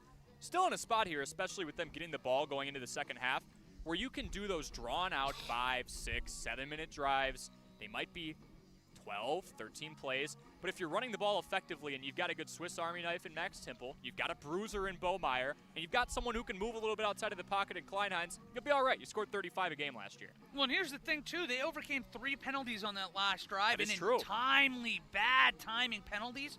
For all we know, I haven't done the math on it. That was probably close to 100 yards of actual yardage they got that last drive. Oh, yeah, because we had a couple of holding penalties. The delay of game. Yep. That's 25 right there. Exactly, and I'm pretty sure they started back around their 25 or 30, so at least 90-plus yard net yardage. So Marshall passing the gut check. Weird spin on that ball that drops at about the 15. Returner takes it up to the 20. Past the 30, cuts towards the sideline, and is wrapped up and brought down at about the 33. Luke Hart's on the play.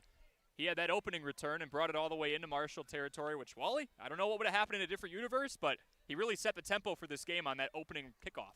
Oh, absolutely. I mean, again, yeah, I know that they didn't score that drive, but they did establish a tempo early, got down to the 15, and then right after that, you at least put them in a tough spot, took advantage of a short field the following drive. Huge first play, like you said. 2:22 to play. 21-7, Blue Jays out in front on the Gruber Law Office's one call. That's all scoreboard. Pistol look, more miscommunication in the backfield. Herman goes down, the ball comes loose, and Marshall has it. I mean, talk about a game flipping on its head, and they've got plenty of time to drive down the field. 2:17 left. That was 5 seconds off the clock. And now the crazy thing is the next time that you might end up giving Tanner Herman the ball back, they might be tied. That's true. All of a sudden, you could have, realistically, 3 touchdowns to 1 play for the Blue Jay offense. So that long, drawn-out drive is not going to work against Marshall's offense either because of the field position. And what is that, Wally? The third or fourth time we've seen for Johnson Crick, we saw it a couple times with Marshall, that exchange. That was just miscommunication. They hit each other. We saw it, again, the first play of the game. I called it out. Like, you could see that there's a little bit of discombobulation back there in the backfield. Kleinheinz takes the snap, rolls left, hands it off up the middle. Another run. Here's Temple looking for that second effort and being spun down around the 24. Looked an awful lot like that touchdown play. It did. Again, that misdirection, trap inside, pulling guard. It's kind of hard to read, especially as a linebacker. It happens so fast. And this is still an offense in Marshall at 1:55 to go now. They are down 2 possessions, 21-7 on the Gruber Law Office's one call. That's all scoreboard. Still Don't can have to huddle rush. too. Yeah. Exactly. What, 25 yards? Got a timeout at least. The playbook's still relatively open. This team staying disciplined. Myers in the backfield now. The fullback, tight end. Hybrid.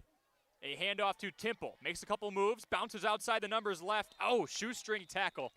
It had first down written all over it if he could evade that last guy.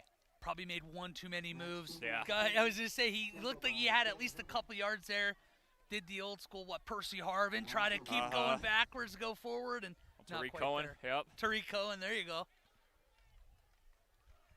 How do you juke in Madden? I think it's the little right joystick. You Yeah, just it keep used to doing be that. R2 and L2, but Yeah. not anymore.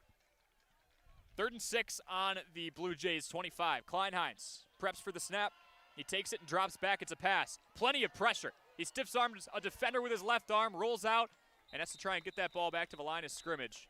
That's going to be intentional grounding. Yep. That ball was about 8 yards short of the line of scrimmage, and That's now, critical. yeah, I was going to say that is a massive play now because all of a sudden you're going to be looking at a 4th and 15 again. That's one of the worst penalties in the game for an offense. You lose the down and the yardage. That's right, yeah, so you're back. It's 4th and 20. And a team that felt like they were kind of swinging the pendulum back to their side. Momentum was in the Cardinals' favor last 5 or 6 minutes of game time. Now you've got that whole staff on their sideline going, what do we do here? And we didn't see a lot of that. Just a little bit of the inexperience there to not be able to get that back. And I scratched what I said. I said the 40. It's actually going back to the 45, so that's going to be a 4th and 25. I feel like you got a punt. It's just a no-brainer now. Looks like they went spot of the foul. I mean, yeah, what a hill to climb here now. It is 4th and 20. The line to gain is at the 20. Or excuse me, 4th and 25, the line to gain at the 20. And it's one of those where you just heave it up. Johnson Crick still playing within about 15 of the line of scrimmage, and maybe a favor done there. It's still 4th and 20, but man, if you're Johnson Crick, there's no need. What are you jumping for, right? Yeah, exactly. You don't have to jump there. So. You can be a little late off the line. It's going to take those guys a little time to get down. Well, and you mentioned the Tom Brady, a.k.a. Big Ben, little boot kick. Little pooch punt. Who, for all you know, that's what they're doing here. Just don't give them any added incentive to – and see, now it looks like they might be punting. I saw Kleinheinz do it against Marquezan in the regular season finale last year. Little roll to the right. Very nice punt, much better than the first.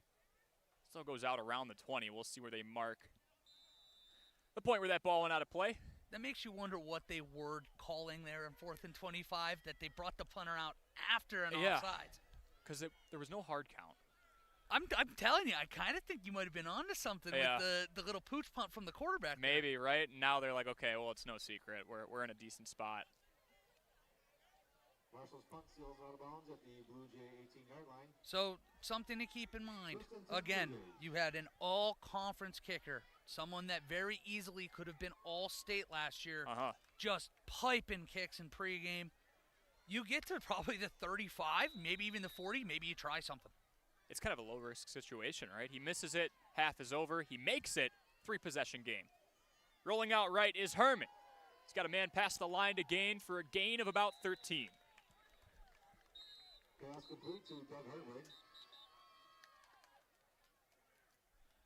Clock does stop while the chains are reset. Unlike college, that is remaining here in high school for the year. Yep. Doug Hartwig on that gain there. This is where it gets interesting, right? Well, they could go for that longer field goal attempt. That is a McKinstry's Home Furnishings timeout.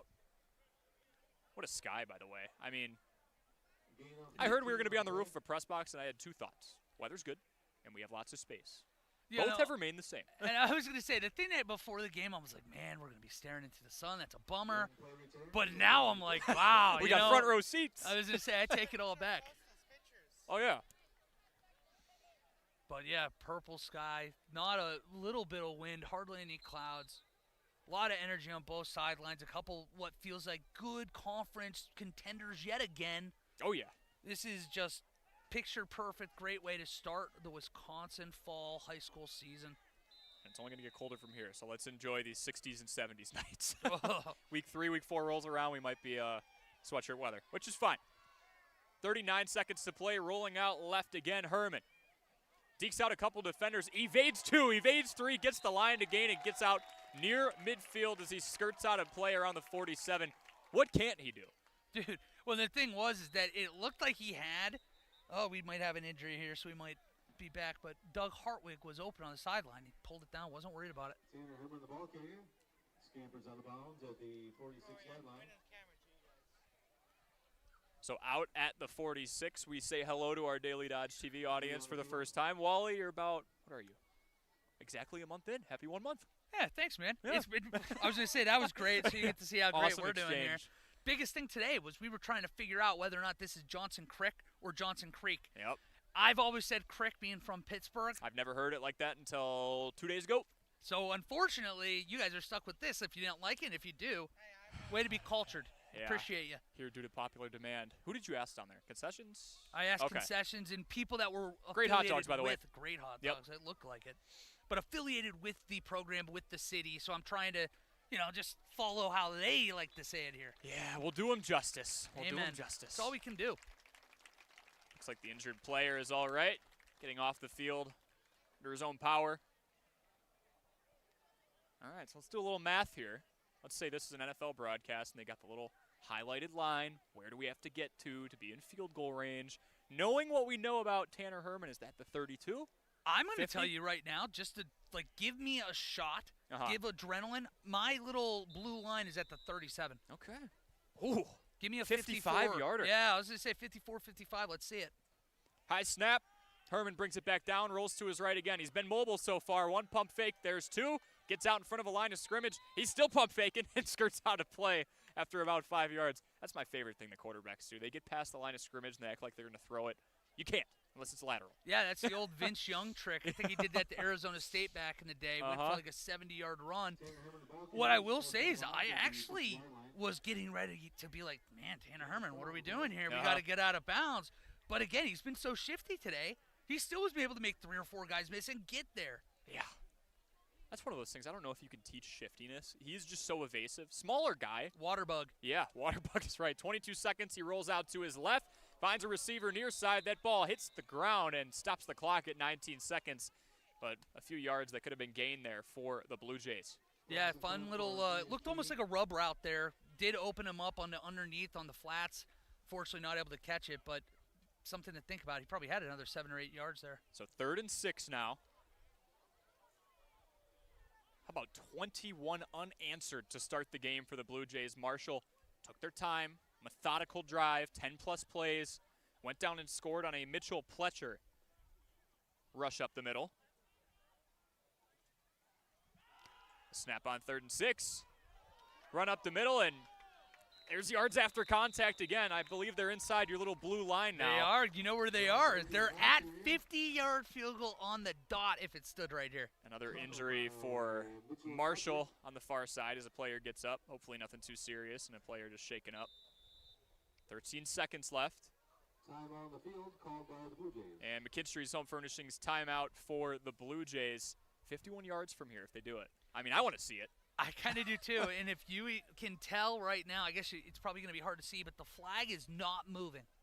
At all. At all. This is a very calm evening, so if you're going to get into one, man, this is the conditions to do it in. He was drilling him in warm-ups. Only went back to 30. Manny Serrano kind of hobbling off to the near side bench here. Hopefully he's all right. One of the linemen for the Cardinals.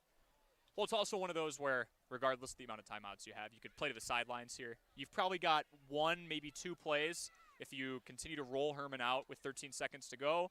Fresh set of downs. Maybe you take 2 shots on a couple out routes and try and make this 45-yarder or a 40-yarder, although I want to see a 50-yarder. Yeah, I guess it's a matter. Yeah, for the record, so do I. Just rooting for that. Yeah. But it definitely is one of those moments. It's like, do you trust this kid to make the right decision, not get tackled inbounds? And I don't think he's given you any reason not to trust him so far. Oh, yeah. And they're playing with a lot of cushion up there at the top of the screen there. About 8-9 yards. Looks like a one-high look for Marshall. Rolling out left is Herman. Nearing that line of scrimmage, he throws to the sideline and finds his man. Doug Hartwig again. That's more of 42-ish yards, so it's very much in the range at this point. It's just about execution. I think we can say, barring a catastrophe, they're going for a kick here. They're not shooting at the end zone. They're not taking shots down the field. They're trying to get to a number. And right now, like you said, it's about 42, 43. I don't know, man. I got a weird feeling that they might take a shot here. Okay. One-on-one coverage at the bottom. Nope. Fletcher rolling to his right. 5 seconds. He goes sideline again. Receiver's got to get out of play. Does so with 2 seconds. And now you're looking at like a 37-yard kick. So the fact that they took this ball with about 50 seconds left and moved it 50 yards downfield with only one timeout to use there, I mean, exceptional job there from the Blue Jay unit. Hartwig on the reception, and say what you want about kickers in general. He has a chance, and the fact that the Blue Jays have someone who can make it from here, they have a chance to make it a 3-possession game. 36-yard try for Herman. Snap, hold, and kick. Got some backspin on it. It's a bit short. Wow, the announcer's jink. I thought we were immune to it, but we might have just been doing that for like 5 minutes. Yeah. Hand up, that's on us. Not going to lie. Yeah, sorry about that. Yeah, wow. But definitely hey, got under it. That's a huge break, though, for the Cardinals. 14 points, it still feels manageable. You had that late touchdown drive, and you get the ball first. They chewed the clock so that this type of scenario could happen. I'm wondering, right, you can boot it far in warm-ups. I'm sure he can, but it is a different element trying to kick it over a line. Some guys are waving their hands in front of you. Maybe he overcompensated, tried to get it a little too high. Nonetheless, 21-7. Blue Jays out in front of the Cardinals in week 1 of prep football action here on Daily Dodge TV. 21-7 the score on the Gruber Law Office's One Call, That's All scoreboard. Quick reminder, you can make Moraine Park Technical College your first choice for an education tailored to your success and your growth. With campuses in Beaver Dam, in Fond du Lac, and in West Bend, visit morainepark.edu/first choice. Corey Sparks, Wally Lukashinsky with you. We will step aside for a 4-minute break. 21-7 your score in week 1. Johnson Creek out in front of Marshall. The winter weather can play havoc on your hands and hair. Fear not, the folks at Wonder Nails and Spa has just the ticket for you. Call 887-4374 and let them pamper you. Let them chase away those winter blues. Let's talk hair. Long, beautiful hair, shining, whoa, I digress. The team of cost cutters will put a shimmer and shine to your mood, and their retail products are the best in the business. Call 885-0437 today. That's why you hear everyone say, I shop Park Village Shopping Center, and you should too.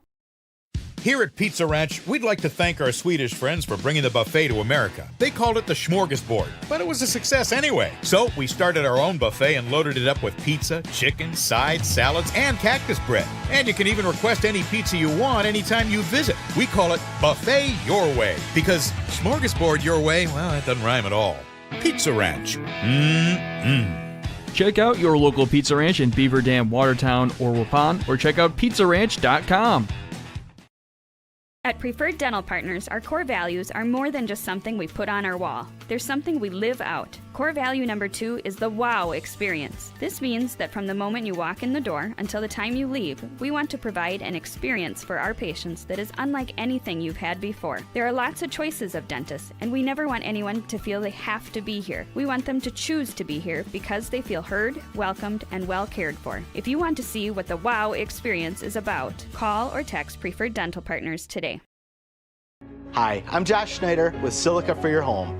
We have a great feature available in our showrooms, our digital price tags. They search the internet every day and allow us to adjust the prices based on our competitors. That ensures you are always getting the best deal. If it finds a lower price, it will automatically change our Silica price in real time. These digital price tags are all about saving you time and money.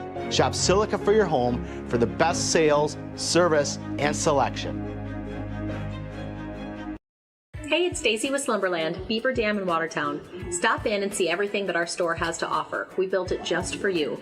We have mattresses, box springs, power bases, bedroom sets, furniture, living room sets, dining sets, everything that you would need to complete your entire home. We've got our interest-free financing and a really great local staff here to help you. So you've got all local people here to help you out from start to finish for anything that you would need. So stop in, shop local, and save big with us. Are you ready for peace of mind? Chad Guzzi here, owner of Air Care in Beaver Dam. If you're tired of unexpected repair bills, you want to sign up for our Total Care plan. It ensures top performance and prolonged life of your heating and air conditioning equipment. Air Care's Total Care customers receive annual inspections as well as a reduced maintenance rate plus a 10% discount on all service repairs. Air Care, big enough to serve you, small enough to care. 920-356-8860. The teams at Beaver Dam and Mayville Tire and Service are growing and adding service technicians and auto lube technicians. Work in a clean shop environment with a fun and friendly team that is committed to excellence and customer satisfaction. Competitive pay based on experience, full benefits, including health, dental, 401k. Join the growing team at Beaver Dam and Mayville Tire and Service. Find full job postings on Facebook or visit either location to submit your resume. Hi, this is Dr. Adam Forster at Columbus Family Dental. If you've been unhappy with your smile, it's time that you come and see us. Our team of doctors are waiting to help you get your smile back. We'll take the time to talk with you and treat you like a member of our family, not just another number. Whether it's a whole mouth makeover or simply a little tweak, we'll find the right solution that fits you. For your free, no-pressure consultation, call us today at 623-5559.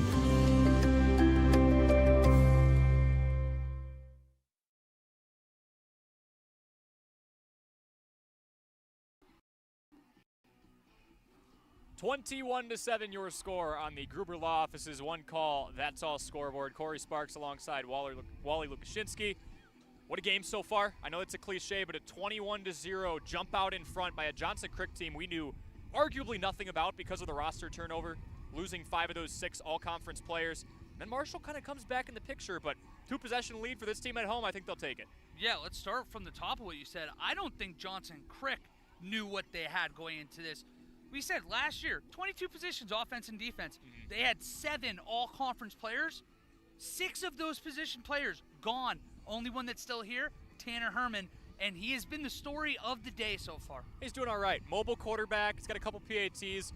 We probably announced or jinxed the crap out of him at the end there. You know, talking him up, oh, we want a 50-yarder. We want a 45-yarder. 37's a chip shot for Tanner, and, you know, he got under one a little bit. But 21-7 for a squad that, again, maybe didn't really know what they had going into the year. And we talked about this possibly being a measuring stick game for both of these teams. Johnson Crick takes on a Marshall team that's won 4 conference titles in a row. Obviously, that's measuring stick for them. Marshall might have come into this thinking, oh, this is a team that had some roster turnover. This is a measuring stick for them. This is a team that won the Trailways last year in Johnson Crick, and if they play like this the whole year, they'll do it again. Oh, they absolutely will, and it's ironic because last year we actually saw in the first half, Johnson Crick gave up 32 points to this Marshall team, and it really is basically this Marshall team again.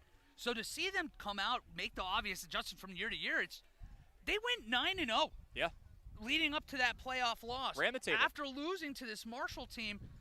So, hey, we still got, 14 or 24 minutes left to play here. It's still anybody's game. Marshall has a big opportunity here getting the ball first and second half. You mentioned the phrase key adjustment. Let's put the coach's hat on here.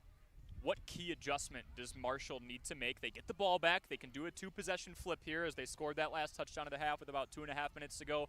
Does Marshall need to do anything differently or just stay the course? So offensively, I think that it's going to be hard, but you got to try to get Bo Meyer a little bit more involved in between the tackles. Everything feels like on the outside right now. And on the flip side, let's play. You want to talk about putting your hat on? Yeah. Let's put our Madden, let's put our college football 25 cap on. Maybe it's time to do a quarterback spy. We need someone at all times to be looking after Tanner Herman's legs right here. Yeah, that's true. I mean, you think they put a spy on him? I think that I would. Yeah. I mean, it's hard right now. Every time that they need a big play, what have we seen? 3rd and 8 on that first drive. looked like he was dead to rights. He splits a double team, or splits two in converging defenders. Yep. Makes the third one miss after that and basically gets in untouched. He is shifty, and we've noticed he's not just deking people out when he gets outside the boundary. He'll throw it to the sideline, too. He did it 2 or 3 times in a row leading up to that missed field goal attempt.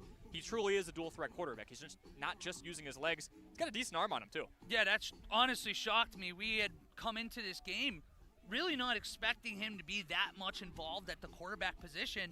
To say that I am blown away is an understatement. I mean, we're looking at what could be a really special kind of offense here for the Blue Jays. We didn't know what to expect. Not at all. We looked at all 3 names. We looked at Harrison Wilbanks. We looked at A.J. Whitehouse, who said split reps for a 6-1 JV team last year. And we also looked at the man we've been talking about all day long in Tanner Herman.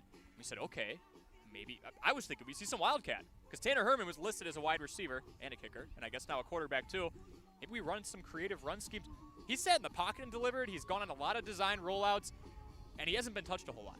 No. Yeah. And, I mean, at this point, too, Marshall really hasn't made him throw it downfield. Right. A lot of these underneath receivers, you're seeing on the rub routes, and then they roll from it's a designed rollout, running towards those receivers on the sideline, giving him throws on the run, confident throws to build the confidence of a young quarterback that, as far as we're concerned, has never really done this in this kind of an environment. Yeah, moxie, swagger, Johnson Crick has it all. Blue Jays are out in front 21-7 over the Cardinals on the Gruber Law Office's One Call That's All scoreboard. We'll step aside for a 2-minute break and come back for some more football here on Dodge TV. Your Fox Brothers Piggly Wiggly and Beaver Dam knows that Wisconsinites take tailgating seriously, and they'll help you take it to the next level with their award-winning Fox Brothers brats and everything you need, whether you're at the game or enjoying it at home. Fox Brothers award-winning exclusive recipes use only the highest quality ingredients you'll taste with every bite and every brat. Try their 11 Grand Champion brats and sausages, including their pre-cooked Fox Brothers original brats, spicy Southwest chicken brats, and Philly cheese brats. Check them out online at foxbrospigglywiggley.com. Cheer. Now cheer louder. Any accomplishment worth doing is worth doing with all your heart and soul. The entire team at Hometown Glass and Improvement knows that dedication, time, and respect can lead to greatness. When practicing free throws, running for a touchdown, or installing new windows and doors, it is commitment to something larger than oneself that creates a legacy. So keep cheering for your hometown team. Hometown Glass and Improvement online at hometownglass.com. Jerry's Automotive in Beaver Dam is a champion of our local schools. Team up with Jerry's Automotive by pumping your gas at their Spirit Pump, where 2 cents of every gallon is donated to a local school each month. Jerry's Automotive also provides exceptional vehicle service and repairs and a great selection of convenience items. Visit Jerry's Automotive Center WI.com and on Facebook. Jerry's Automotive, 700 North Spring Street in Beaver Dam, across the street from Beaver Dam Food Pride. Chris Kladowski Real Estate. As a realtor, there is such joy in driving past one of our clients' houses that is now the place they call home. Be it a first-time home buyer, a relocation to our community, or someone upsizing or downsizing. We are passionate about the place you call home and meeting your wants and needs each step of the way. We sell the houses, you make it a home. Questions? Give us a call, 920-219-9212. Kladowski Real Estate, your trusted real estate advisors. When it comes to a winning lineup, turn to the selection of new and pre-owned vehicles at Napleton GM in Beaver Dam. Their team goes the extra mile to provide a winning experience, from hassle-free financing options to exceptional customer service. It's like having a dedicated cheering section cheering you on in every step of the vehicle purchase. Give the team at Napleton GM in Beaver Dam a call at 920-885-3301 or visit napleton151.com and find new roads with their winning inventory. Hi, I'm Josh Schneider with Silica for Your Home. We have a great feature available in our showrooms, our digital price tags. They search the internet every day and allow us to adjust the prices based on our competitors. That ensures you are always getting the best deal. If it finds a lower price, it will automatically change our Silica price in real time. These digital price tags are all about saving you time and money. Shop Silica for Your Home for the best sales, service, and selection. Hey, it's Stacy with Slumberland, Beaver Dam in Watertown. Stop in and see everything that our store has to offer. We built it just for you. We have mattresses, box springs, power bases, bedroom sets, furniture, living room sets, dining sets, everything that you would need to complete your entire home. We've got our interest-free financing and a really great local staff here to help you. So you've got all local people here to help you out from start to finish for anything that you would need. So stop in, shop local, and save big with us.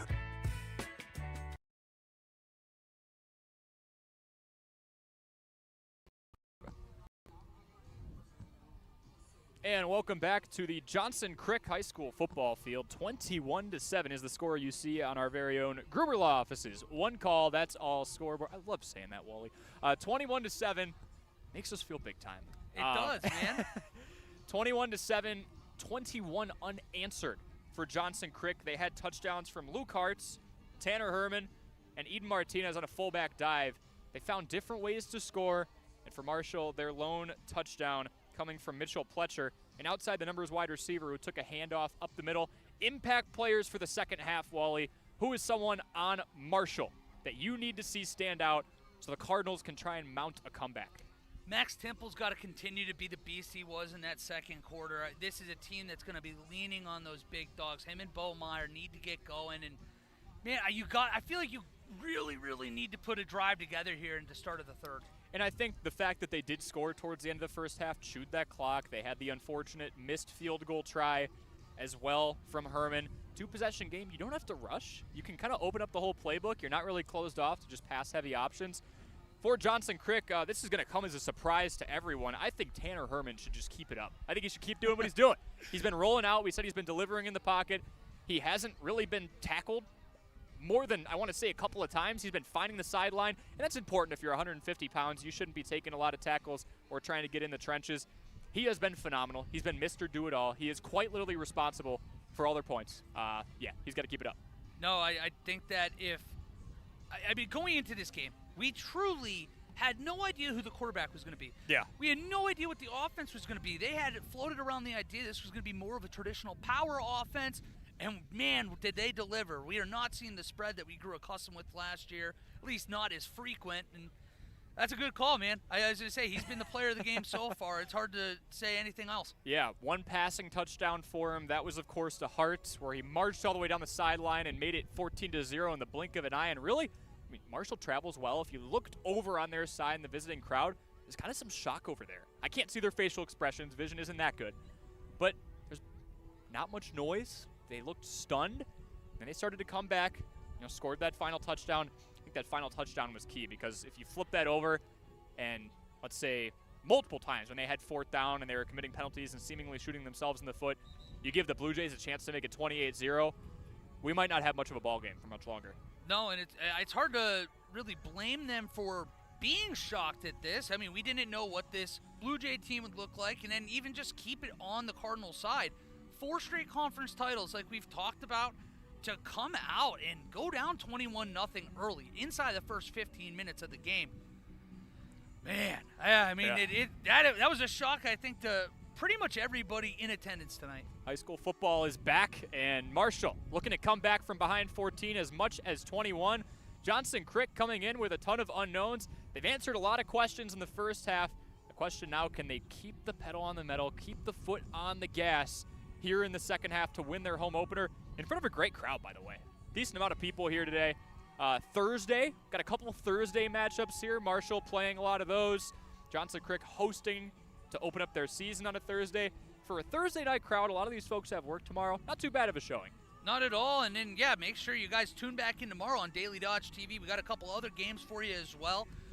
We're going to be trying to cover as many as we can. I know you mentioned 130 this season. Yeah, we're looking for that figure. I know that it is Beaver Dam and Fort Atkinson tomorrow at 7 o'clock. They're going to go on the air. That's Wade Bates and Tim Ladrin starting at 6:45. Cambria Friesland and Fall River Rio as well. 7 o'clock start. That will be at Fall River Rio, 6:45 start. So both of those will go on around the same time. 2 games, doubleheader on Friday night. We've got one for you on Thursday, and so far I'd say it's lived up. Electric plays, great running game, a phenomenal performance by the defensive front of Johnson Crick. We've really seen it all. We really have, and I mean, Marshall, again, gets the ball here to start the second half, and You put together a scoring drive, doesn't have to be 2 minutes, doesn't have to be 10, doesn't matter how it looks. If you score on this drive, give yourself a chance, a touchdown back.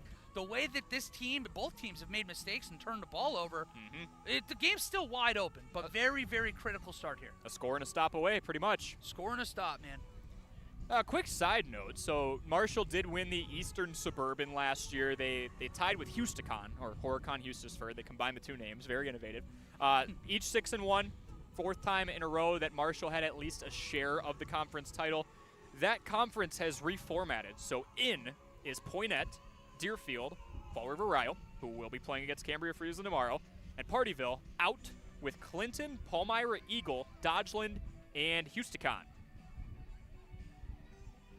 Yeah, and the Trailways on the other side. Yeah, all right, 1 second there, Corey. We're almost dropping our headsets on everybody as the kickoff gets going. Oh, good. Hey, well, the biggest question today going in was Johnson Creek versus Johnson Creek. And We've answered that. We've got that answered, so I think it's a win no matter how this goes here. I think we've had a lot answered about Johnson Creek so far. And yeah, Trailways, a couple of changes too. Yes, Trailways, they lost Deerfield, Rio, Fall River, Partville, and then adds in Dodgeland, Palmyra, Eagle, and Westfield as well. So a lot of realignment here. Kind of between those two conferences too. Which clash today? Temple watches that ball bounce through the end zone for a touchback.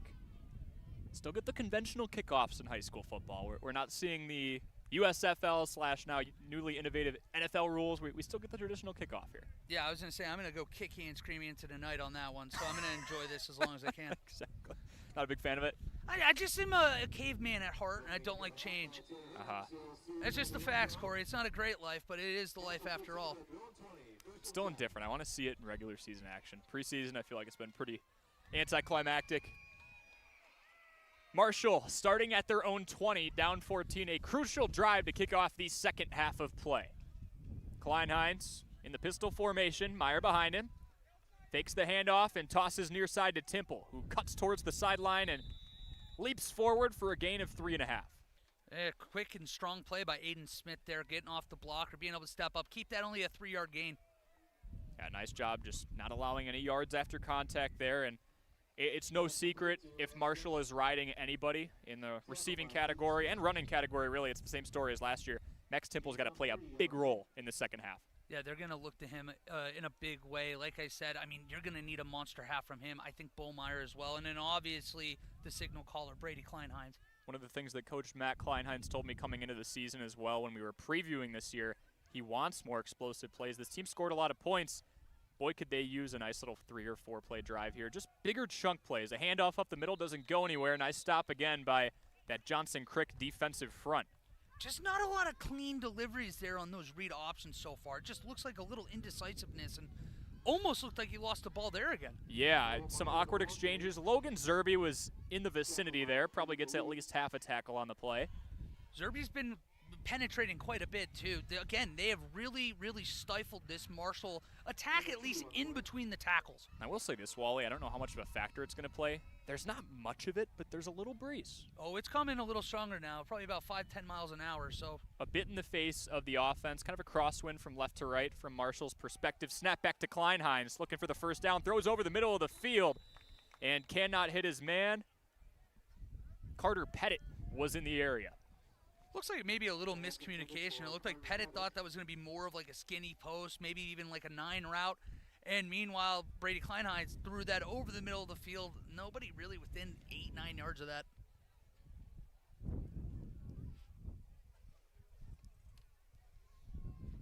We've seen, for the most part, Johnson Crick crowds the box, but then when they do sit back, kind of a too high safety look. And the couple of times we've seen Kleinheinz go over the middle, he's trying to split right through him.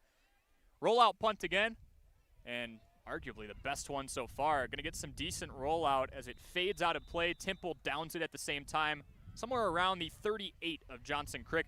Keep him on that side of the field. That's got to be one of the objectives for Kleinheinz, because for the first quarter, it was always in the attacking half of the field for the Blue Jays.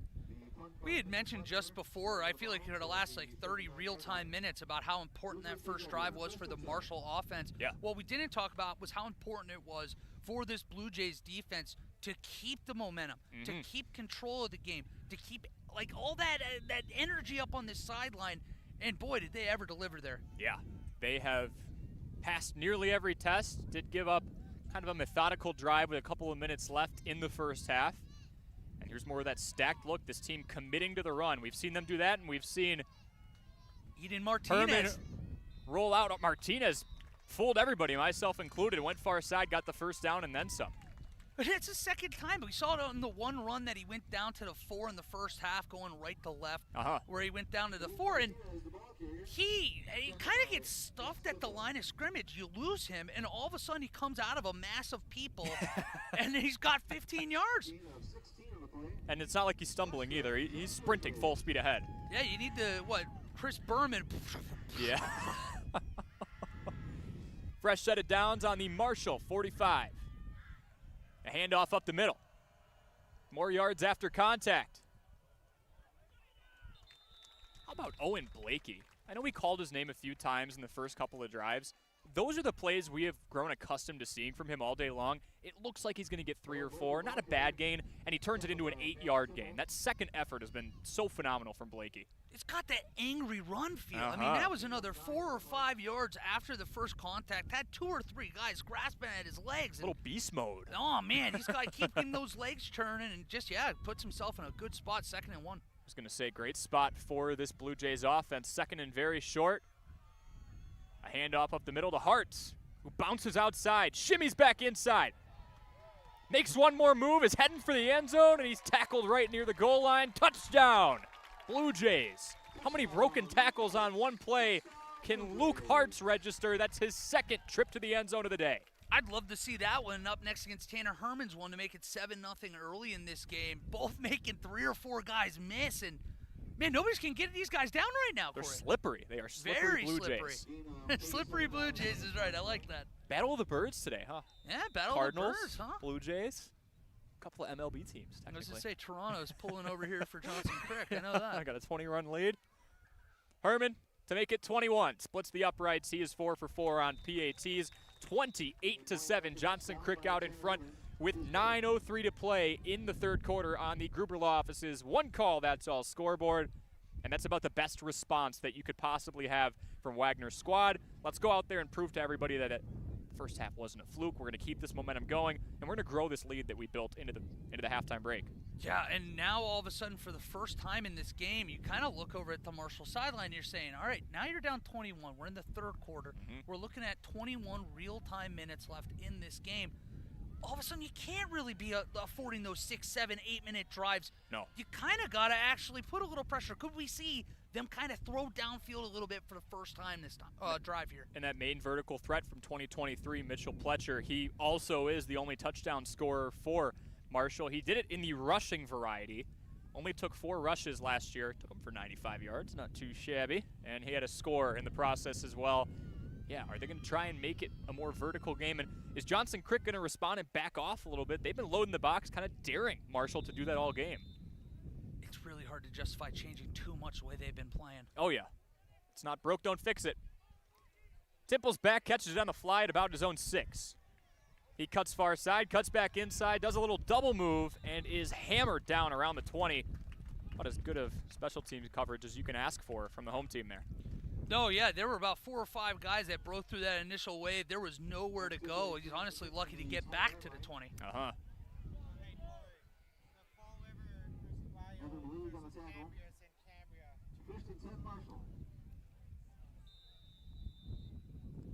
Couple of prep games tomorrow. We've got Cambria, Friesland, and Fall River Rio. That's in Cambria, Friesland. And then Beaver Dam with their home opener against Fort Atkinson.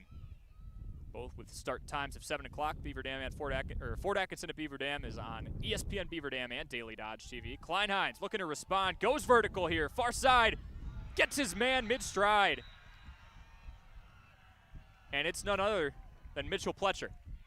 And if that ball was even a little bit farther inside, It's you gone. would have had a perfect call there, Corey, 30 seconds ago, calling that up with him. We're asking for more of a vertical pass game. We see it, and luckily he was able to actually get a foot down. But yeah, a little bit further inside, we're looking at a 28-14 game. Yeah, nice adjustment. Pletcher just beat his man. It's not like there was a ton of inside leverage there. If that ball was a little more towards the middle of the field, he's gone. One play, one score.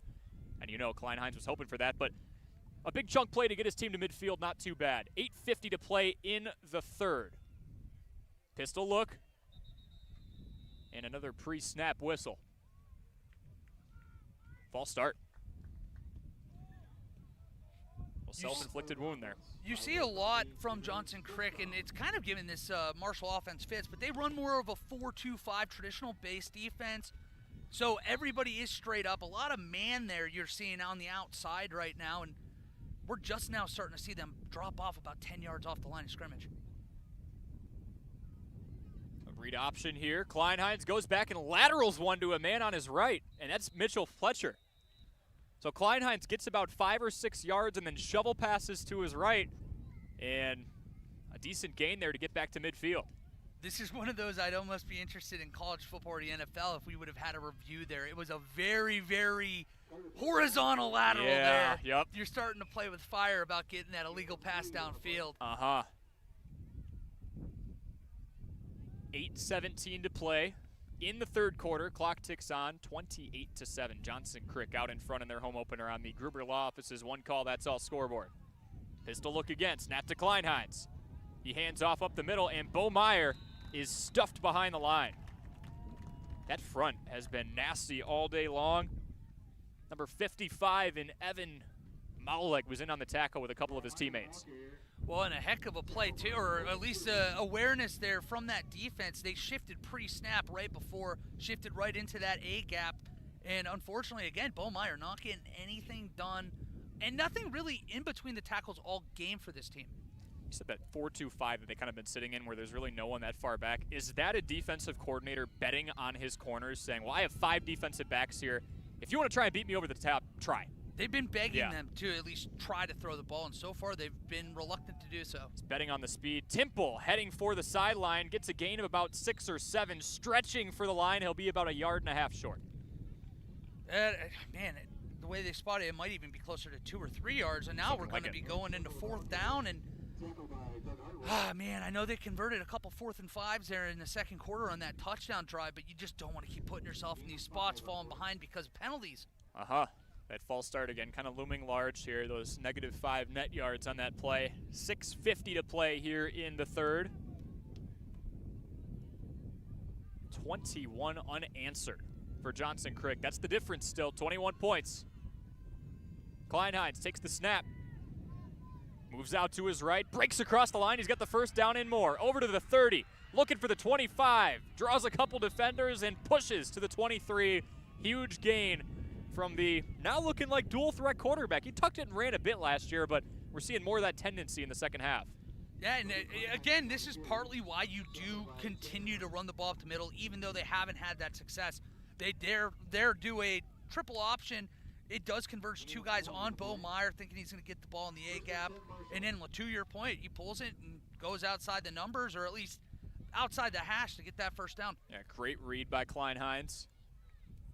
Tall glass of water, 6'2", 180. Got some size to him, able to power through some of that contact. They marked it at the 23. Low snap, Kleinheinz rolls to his right, evades some pressure, shovels to a receiver far side who's going to try and get back to the line of scrimmage. That's Timple, good old reliable. I know he's had an up and down performance, and this isn't where Marshall has wanted this part of the game to go so far, but isn't it great to just have a security blanket like that? They are able to utilize Max Timple in so many different ways. Yeah, you mentioned it before, but the skill positions for this team, I mean, you got track stars out there, a lot of speed, and then you obviously have the strength inside from your fullback with that old school offense. It's just kind of need a little bit more of a push up front. Yeah, nice job so far by Johnson Crick, just moving laterally, matching every move by what was a prolific offensive unit last year. Kleinheinz, snap back, looking to throw. Up through the middle of the field, finds nobody, plenty of contact, no flag, incomplete pass, 3rd and long coming up. Something I think that keep an eye on too, you kind of saw a little bit of a timid delivery there from Brady Kleinheinz. When he has held on to the ball and he has looked to throw downfield, he's been taking some shots today. Yeah. And this is someone who pushed the ball vertically a lot. Last year, again, I'll revert back to that regular season finale against then conference opponent Mark Kazan. It was a rainy game, Wally. I was there, boots on the ground, sleet coming down, very cold, and there was Kleinheinz airing it out 25, 30 yards through the air. hitting his guys in stride. So there's arm talent back there. It's just a matter of finding ways to utilize it. He takes that snap with one hand, fires over the middle. It's a batted pass and a flurry of defenders around the intended receiver in Max Temple. Luke Hartz with an outstanding play there, too. If he doesn't get a hand on that, that is a touchdown. And we're talking about throwing it downfield. Would have been a 25-yard strike. It's a tight window, but Kleinheinz was tracking to get through it. Flag in the backfield.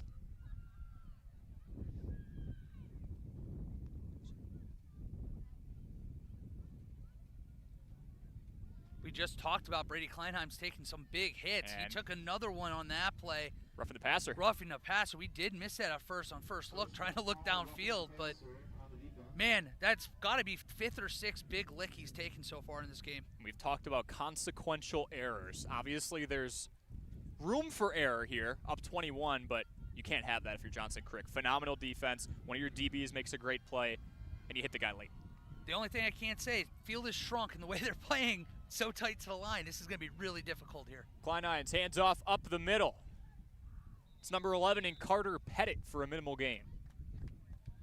You shrink that field again. They haven't been able to do anything inside, so to go to the boundary this close to the end zone, it's going to be difficult for this offense. Yeah. Thursday night lights officially in effect. Sun's down, nice and dark here in Johnson Crick. First of 130 plus sporting events we're going to have for you this year. Yep, in the fall we've got volleyball, soccer, of course football. Have boys and girls basketball, wrestling in the winter. Snap back to Kleinheinz. He takes a low one again and hands it off to Temple, who meanders through for a pretty decent gain as they inch towards the goal line, tackled at about the 4-yard line. Good blocking there on that one. Yeah, when they have had success inside the hashes today, it's been a lot of that trap, pulling guard, misdirection. And again, when you have a guy like Bo Meyer that has got so much attention from your opposing defense, it does open up things like that for your other guys, like your Max Temples of the world. Or your Brady Kleinheinz. We've seen a lot of those pullback read options or triple options where the attention is on Meyer. He's a big fella, and speaking of him, he's back there. See if they get him involved in some capacity here. Snap back from the 4, a handoff to Meyer, going right at him. Meyer pushing the pile forward, getting up to about the 1. Ball came out. They're calling forward progress beforehand. And for Kleinheinz's squad, it's a good thing they did. Yeah, that was a borderline fast whistle, so it's going to be tight even to see if he got a first down. It looks like they're going to bring out the officials for a measurement. Yeah, so a couple things to analyze here. Did he get enough to move the chains? And then, yeah, they called forward progress pretty quick. Inconclusive on whether or not Meyer went down before the ball came out. He was still standing up, getting hugged by a few defenders, and that ball flew 10 yards behind him. Well, now at least it does look they gave him the first down, so you're going to have a 1st and goal from the 2. Do you get cute here? Do you try to go back to the boundary because you have struggled inside, or you just give it back to the big fella, your Bo Meyer, your heart and soul of the team? If you've got someone that you're declaring the heart and soul of the team in this situation, he's that big with 2 yards to gain. I think they hand it off to him. Low snap, they go to Temple. They do get cute with it, and Johnson Crick makes him pay. Maybe getting back to the line of scrimmage is Temple. Little shovel pass ahead there. Yeah, that was a little Andy Reedish out there with all that little misdirection, underneath pop pass. Maybe they'll go out and do the ring around the Rosie in the huddle again. Oh, yeah? my gosh, don't torture me with that. Raiders depression. Oh, yeah, that's right. You're in the West. Goodness. The wild, wild West. Sigh. 2nd and goal from about the 2. Meyer has made it home in that backfield the last couple of plays. Kleinheinz in front of him, pistol formation. Snap back to Kleinheinz, going to Meyer. It's a fake. Kleinheinz is tied down. That was a late pullback. Looked like he was going to give the ball up to Meyer. Kleinheinz spun around and put down for a loss of about 5 or 6. Well, and Evan Malek, once again, he jumped through there, and we've seen that pullback, like you said, and finally it seems like they were sitting on it. Basically said, I dare you to go up the middle. He shot the gap perfectly, and said it perfectly, Wally. They want this team to try and attack them inside because for the most part they haven't been able to so far. 3rd and goal from about the 6. Trips left, 1 on the right. Meyer behind Kleinheinz, early whistle before the snap. And false start at quite possibly the worst time for Marshall. More untimely penalties for this offense, and It's a shame, too, one of those plays that has seemingly worked really well for them today out of trips. You throw a bubble screen to that slot receiver, and you depend on those big wide receivers out front to get in front and make a couple key blocks. Likely Temple, too. He's been pretty involved in those. Occasionally they've gone Mitchell Pletcher outside the hashes and outside the numbers, but now we will never know. 3rd and goal from the 11. A field goal still makes it a 3-possession game. This is likely a team operating under the impression they've got 2 goes at it. You got Trips Bumch at the top of the screen here, too. Another pre-snap whistle. Time on the field called by Marshall. Marshall calls a McKinstry's Home Furnishings timeout. Going to try and talk it over and likely have the conversation of how much of this do we want to get? Are we going for 6, going for 7, going for the end zone? In your professional opinion, Mr. Lukashinsky, what would you do here? Man, see, I hate to keep going and talk about the boundary nonstop, Yep. but That's you their have strength. seen it's been their strength. They haven't been able to really make these linebackers and defensive linemen miss. And at the 11, man, I'm calling another bubble screen. Yeah. I mean, you've had great blocking on the outside. It's been one of the few plays that you really have been able to depend on. So I think you either come out kind of in twins on both sides, kind of like on the 4th and 5 we saw in the second quarter. Sure. That's what I think you're going to see here anyways. I'm feeling a bubble screen coming. Yeah, spread them out, use those athletes. I mean, you talked about it pregame, and I can't unsee it now, Wally. The artificial grass means you're on a hill. And if you can get out to that boundary, you are technically running, along with your defenders, albeit downhill.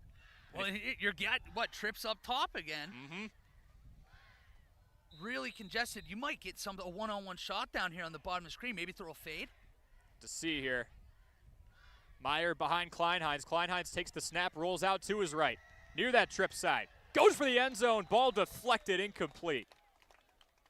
A strike thrown in there, and that was just a heck of a defensive play. As both guys are a little slow to get up now. Yeah, Max Temple. Who else was the intended receiver? 2:07 to play here in the 3rd. 28-7. Blue Jays out in front. On our Gruber Law Office's one call, that's all scoreboard. Aiden Smith has had an outstanding 3rd quarter, too. It looked honestly like that was a touchdown. He broke back on the ball at the last second, saw Temple coming across, and just an exceptional play. We talked about the front 6 in this 4-2-5 and how effective they've been for Johnson Crick. As Marshall gets more aggressive, it's really been the defensive backs that have been showing out. 4th and 11. Here's Kleinheinz. Rolling left, spikes one into the grass, turnover on downs. Johnson Crick taking over, 3-possession lead with 2:02 to play in the 3rd. What a stand. Man, I was going to say there was maybe a half of a second that he had Temple there. If he got the ball in, you saw him see it at the right time, but then you unfortunately have that blitzing player from the secondary kind of gets him to short up the delivery, gets off base a little bit, and unfortunately now for Marshall, they have 14 minutes and 2 seconds and now in desperate need of a stop. Well, and is that part of the beauty of the 4-2-5 as well? Is if you have some of these shorter route combinations and there's a DB that feels like, you know what, he's rolling out towards me, I'm going to dive. Maybe the DB is not going to light up Kleinheinz, but he's going to wrap him up pretty quickly. Well, you see at the college game, TCU's kind of been synonymous with the 3-3-5. I'll tell you more after this play. Mm-hmm. Roll out to the right. Oh, my goodness. Tanner Herman, rolling out to his right, sprinting at full speed, just stopped on a dime and watched a linebacker fly right by him. I was just saying, you probably noticed there was about 3 seconds of dead silence there from us. Corey and I just literally made eye contact, mouth open again. Now he is limping a little bit going back to the huddle. Uh-huh. But, I mean, that's got to be one of the few times he's been hit tonight. I Yeah. mean, he's going out of bounds whenever he wants. Right. He's making anybody miss. Made the first man miss, got lit up a little bit after that. You could even hear like the front couple of rows of spectators. There was an audible, oh. My eyes are cross-eyed because he's been making me miss so much. Handoff here on the triple option. They'll push it up the middle. And that was Eden Martinez for a healthy gain to move the chains. You did ask, though, going back to that 4-2-5 conversation, TCU 3-3-5 is what they've kind of become synonymous with. You can get bullied from time to time. That's why it's kind of surprising Marshall's had so much difficulty going up the middle in the run game. But if you can't run against a 4-2-5, a 3-3-5, you are doomed with You're in that trouble. many, special speedy defenders on the field. They're playing perfectly in against this kind of an offense. Right, because even though they're not very deep, again, they're daring that offense. Okay, I've got 5 speedy ones out there. I dare you to try and beat one of them, and if you don't do it in time, we're going to pull one down and rush. Klein Hines said no time today. Another rush up the middle, and there's that second effort for a healthy gain of about 6. That's been the difference, too. Because what you see on the other side is a lot of these stuff at the line, guy goes down. They're stifled, yep. And then here, I mean, for Johnson, Crick, I mean, they're literally going up the middle, getting hit 2 yards upfield, and then getting 4 or 5 more yards. Oh, yeah, and that was Owen Blakey again. Again, he doesn't have one of the 4 touchdowns. He's probably not going to light up the stat sheet, but those bruising runs that turn into 6 or 7 yards when they probably should have been 2 or 3, A, they're wearing down the defense, and B, they're productive. This is second and manageable. We haven't seen, contrary to Marshall, Johnson Crick getting a whole lot of 3rd and long situations. No, just an old-school football player. I love guys playing that hard without getting the glory. And there is Martinez again off to the left. Gets a gain of maybe 1 as he's tied down. And this is a huge play for Marshall, too. You're probably going to have this be the last play of the 3rd quarter. You got to be able to at least give yourself a shot going into the 4th. Get the ball back. Get your defense off the field. And I don't want to editorialize, Wally. These binoculars are pretty good, though. I'm looking at Klein Hines on the sideline, and he did a, strip the ball motion. He's saying pull. Pull it out. If there's any point where they need to do it, 15 seconds left in the 3rd quarter, down 3 possessions, you need a turnover. Well, and if there's one thing that this offense has really struggled with today, it's being clean in the backfield on exchanges. So maybe trying to force a fumble, maybe your best friend here. Blue Jays not operating with any urgency. They don't have to. As the 3rd quarter ends, it is 28-7. The home team in Johnson Crick out in front of the Marshall Cardinals on our Gruber Law Office's One Call That's All scoreboard. Folks, we'll step aside for a 1-minute break. This is Prep Football on Daily Dodge TV. Cheer. Now cheer louder. Any accomplishment worth doing is worth doing with all your heart and soul. The entire team at Hometown Glass and Improvement knows that dedication, time, and respect can lead to greatness. When practicing free throws, running for a touchdown, or installing new windows and doors, it is commitment to something larger than oneself that creates a legacy. So keep cheering for your hometown team. Hometown Glass and Improvement online at hometownglass.com. Are you ready for peace of mind? Chad Guzzi here, owner of Air Care in Beaver Dam. If you're tired of unexpected repair bills, you want to sign up for our Total Care plan. It ensures top performance and prolonged life of your heating and air conditioning equipment. Air Care's Total Care customers receive annual inspections as well as a reduced maintenance rate plus a 10% discount on all service repairs. Air Care, big enough to serve you, small enough to care. 920-356-8860.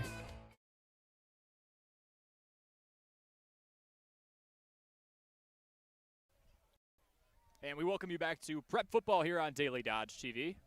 Opening night, if you will, between Johnson Crick and Marshall as we enter the 4th quarter. Johnson Crick trying to bleed as much off this clock as possible, and that's a great way to do it. 1st down. It's just the story of the game. He was hit at the line of scrimmage, if not a yard in the backfield. He's able to spin off a would-be tackler and get another 5 yards. Those tough yards, we've seen plenty of them from Owen Blakey out of the backfield. Just wearing this defense down. And then we've seen more of the finesse variety out of Tanner Herman. If we look at his stats, he's got a passing touchdown, a rushing touchdown, and 4 PATs. I just don't know if you're going to see a whole lot of guys have that box score. I keep bringing up the tackle in the 1st quarter on the first drive of the game. Really set the tempo. And he has that tackle, yep. More triple option, a handoff. Suttering to the left, and kind of a debate over when the forward progress ended there. All right, hand up, Corey. I'll tell you, I did not see where that ended up. Oh, wait. Me neither. We do have a player down. Well, I saw Eden Martinez stutter left, and they were bringing him down, and then he kind of just stopped running. It was more up the middle then. I'll tell you right now, if I was a linebacker, I bid on that play fake hard. I was staring at the 45, and all of a sudden there's whistles going off. And I believe that is Bo Meyer on his back. Hopefully all right. We'll let him gather himself and hopefully get off the field under his own power. And we'll step aside for a 30-second break. This is Prep Football between Johnson Crick and Marshall here on Daily Dodge TV. Chris Klodowski Real Estate. As a realtor, there is such joy in driving past one of our clients' houses that is now the place they call home. Be it a first-time home buyer, a relocation to our community, or someone upsizing or downsizing, we are passionate about the place you call home and meeting your wants and needs each step of the way. We sell the houses, you make it a home. Questions? Give us a call, 920-219-9212. Klodowski Real Estate, your trusted real estate advisors. Hi, this is Dr. Adam Forster at Columbus Family Dental. If you've been unhappy with your smile, it's time that you come and see us. Our team of doctors are waiting to help you get your smile back. We'll take the time to talk with you and treat you like a member of our family, not just another number. Whether it's a whole mouth makeover or simply a little tweak, we'll find the right solution that fits you. For your free, no-pressure consultation, call us today at 623-5559.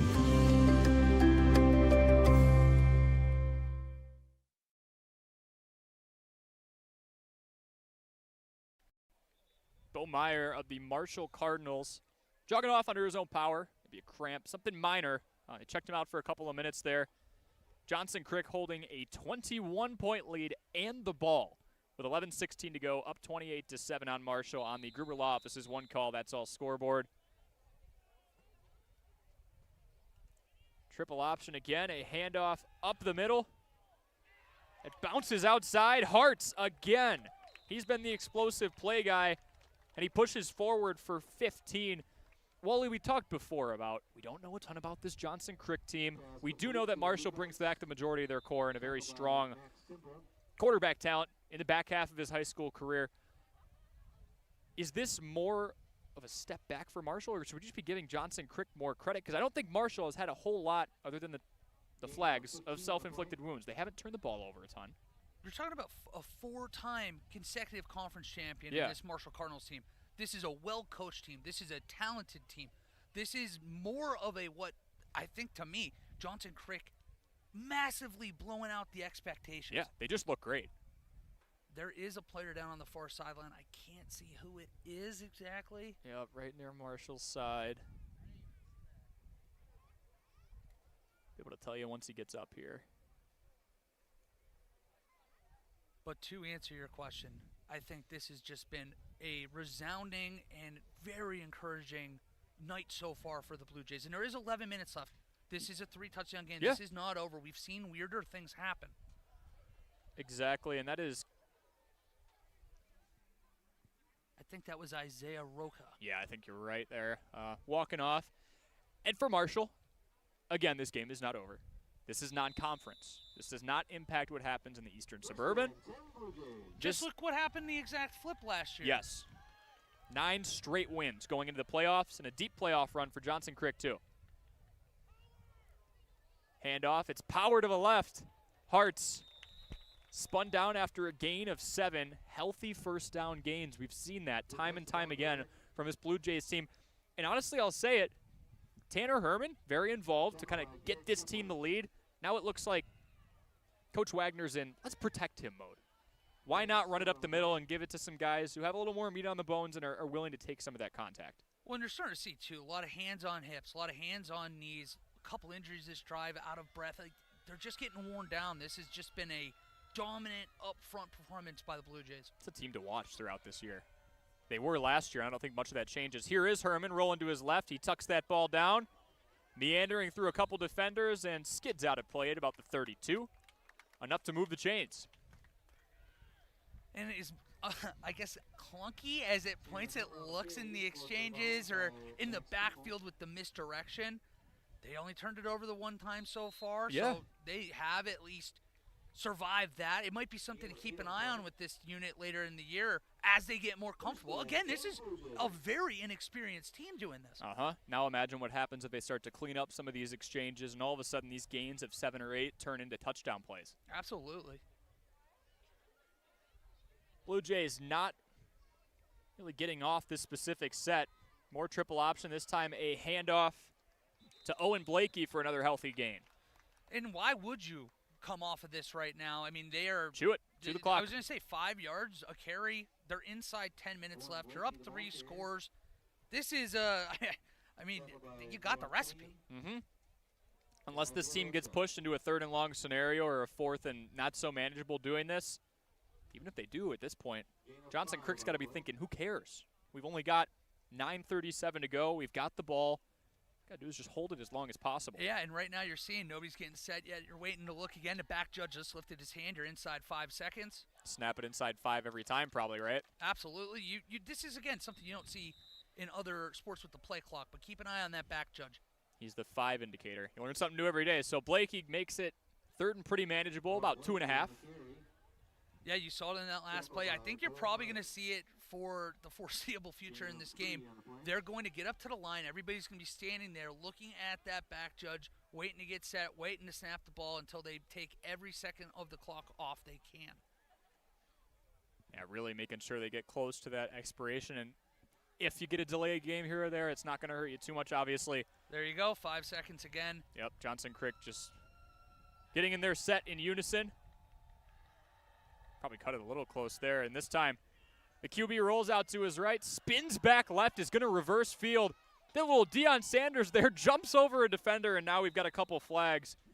Did Herman just, like, hit every animation you possibly could in about 5 seconds? Yeah, he actually did so much on that play. It put his offensive players in a position to block in the back there because of how long that played, what horizontal he went. Well, that's one of the tough things, right? Especially if the play design is more centralized or more to the right and you flip the field, that's where you get those jersey pulls. That's where you get those blocks in the back and the holding. Absolutely. Now, this is where it's going to be fun, too, because even though you get pushed back 10 yards, you're really kind of in a spot where if you get 5 or 6, you could see them go for it. Oh, yeah. And on top of that, you just saw the head referee wind the clock. Even with the penalty, that's another 30, 40 seconds off the clock. Yeah, time is their friend at the moment.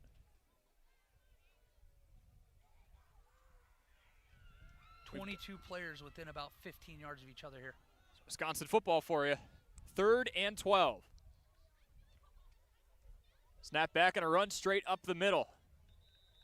Gain of about 3 or 4. Now, do you run it again here, Corey, or do you try to punt it, put them inside the 10-ish? Got another player down with 7:55 to go. Wouldn't be shocked if they just try and pin this team and force them to go 80, 85 yards. Also wouldn't be shocked with the way that this offense has been able to move at will if they just go for it and then they keep chewing the clock down to 6 minutes left, 5 minutes left. It really does depend. With a player down for Johnson Crick, we will step aside for a 30-second break. 28-7 the score on the Gruber Law Office's One Call That's All scoreboard here on Daily Dodge TV. American drivers overpay an average of $368 per year on their auto insurance.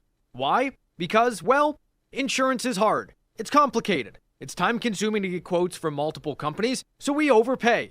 Or we call Richards Insurance in Beaver Dam. Make one call and receive a quote from a great company like Auto Owners Insurance. The team at Richards Insurance will literally do all the work for you. So if you could be saving money each month with an Auto Owners Insurance policy, you'll know about it. How much will you save with Richards Insurance? To find out, call Richards Insurance or stop in at 123 North Spring Street, downtown Beaver Dam, with offices in Columbus, Watertown, West Bend, and Oshkosh. And we are back here with 7:55 to go in the final quarter. 28-7 the score. Johnson Crick ahead of Marshall. Another pre-snap whistle here. I know they indicated that the timeout was for Johnson Crick. I'm pretty sure that that was actually taken by Marshall there. So a McKinstry's Home Furnishings timeout for Marshall. Will go off the PA announcer here.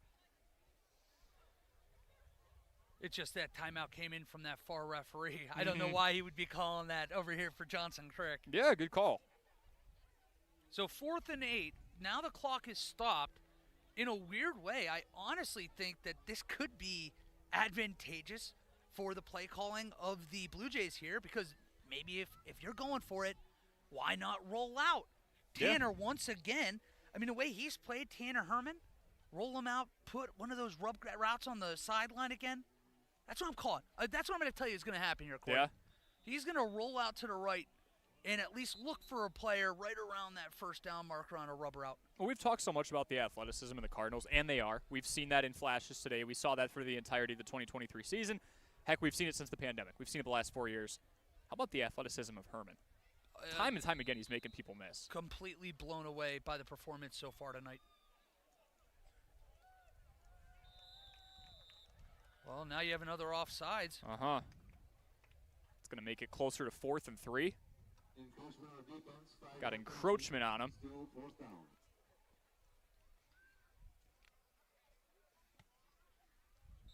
I'd be very interested at the end of this game to see how many penalty yards the Cardinals unfortunately have racked up against themselves today. It's been tough, especially in the situations, too, because now this becomes a little more manageable.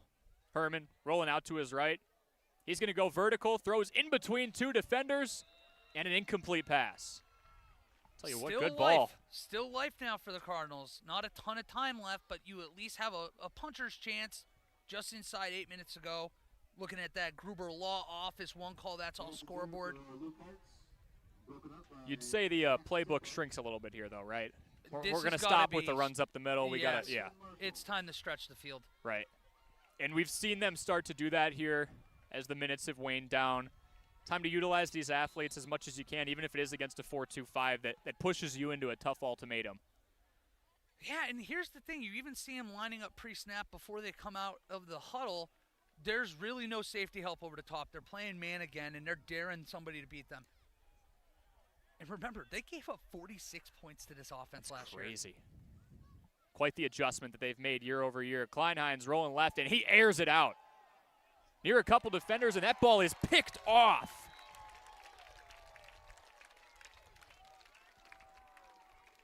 Guess who picked that ball off? Tanner Herman. Yeah, well, it doesn't surprise me. You want to hear how many he had last year? 7. Guy does it on both sides of the ball.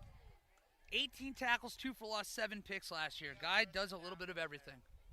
Another player down near the 17-yard line on the left side. 7 picks. One of the best kickers in the state of Wisconsin in a high school capacity. The lead quarterback today, and possibly the dagger with a pick here with 7:38 to go. There is literally nothing he doesn't do. Well, and it kind of shocks you, too, because last year he had 17 catches, 265 yards, 5 touchdowns. So it's like he was a productive wide receiver, especially at this level. So wherever they put Tanner Herman, he's probably going to thrive. But that's the thing. Like, nobody saw this coming. Again, we entered tonight not knowing who the quarterback was going to be. And now, here we are 3.5 hours later, and you're looking at a guy that I'm going to be very infatuated to see how he does this year. Who do you think gets the game ball today? Yeah, I was going to say, you want to take a guess? Yeah. Got a pretty good idea. Yeah, I think I'll take one too. Yeah.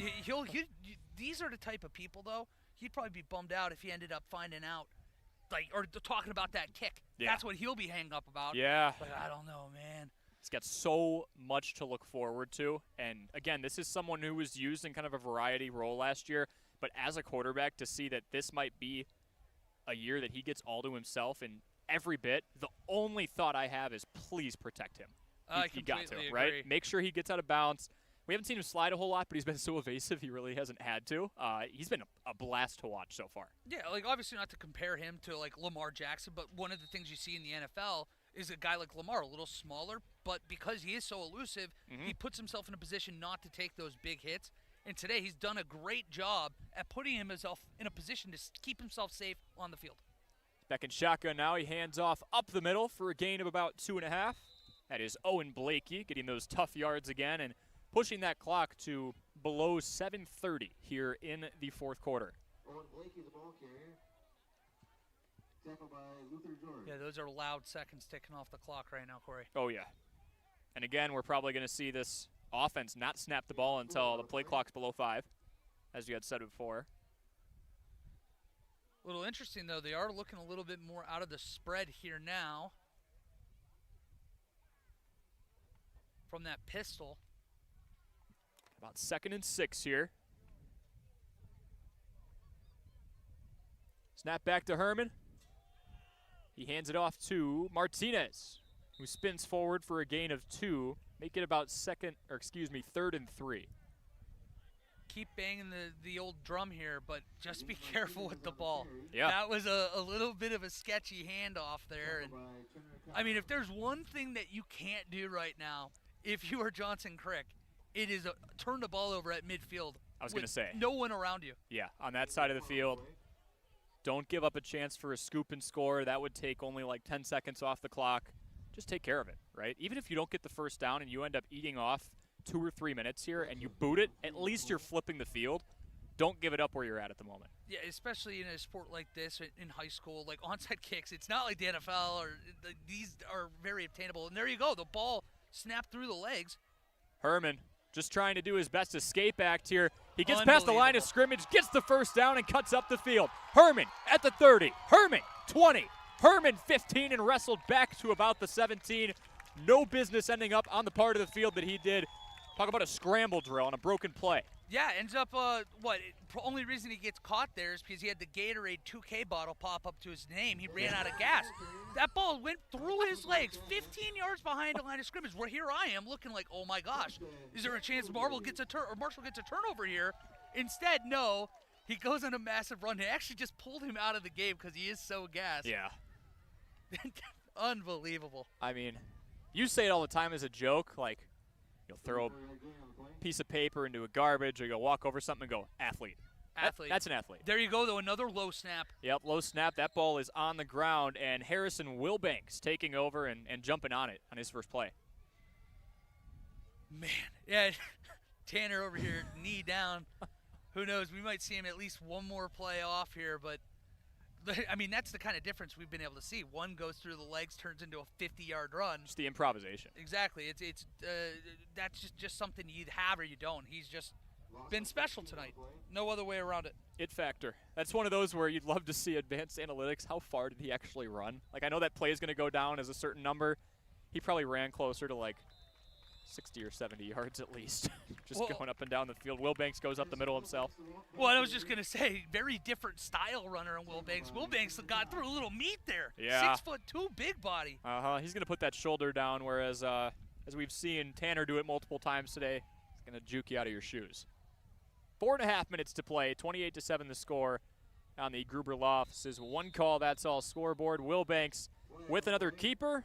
Goes forward for about a yard, going to chew off some more clock and push this to below 4. Actually, I think that's going to be a first down. I'm pretty sure he got a face mask there on the tackle. Flag on the play. Oh, yep, near side. They threw one. Good call. They're moving him forward. And now you are in desperation mode if you are in the Cardinals. Desperately need a turnover in the worst ways. Yeah.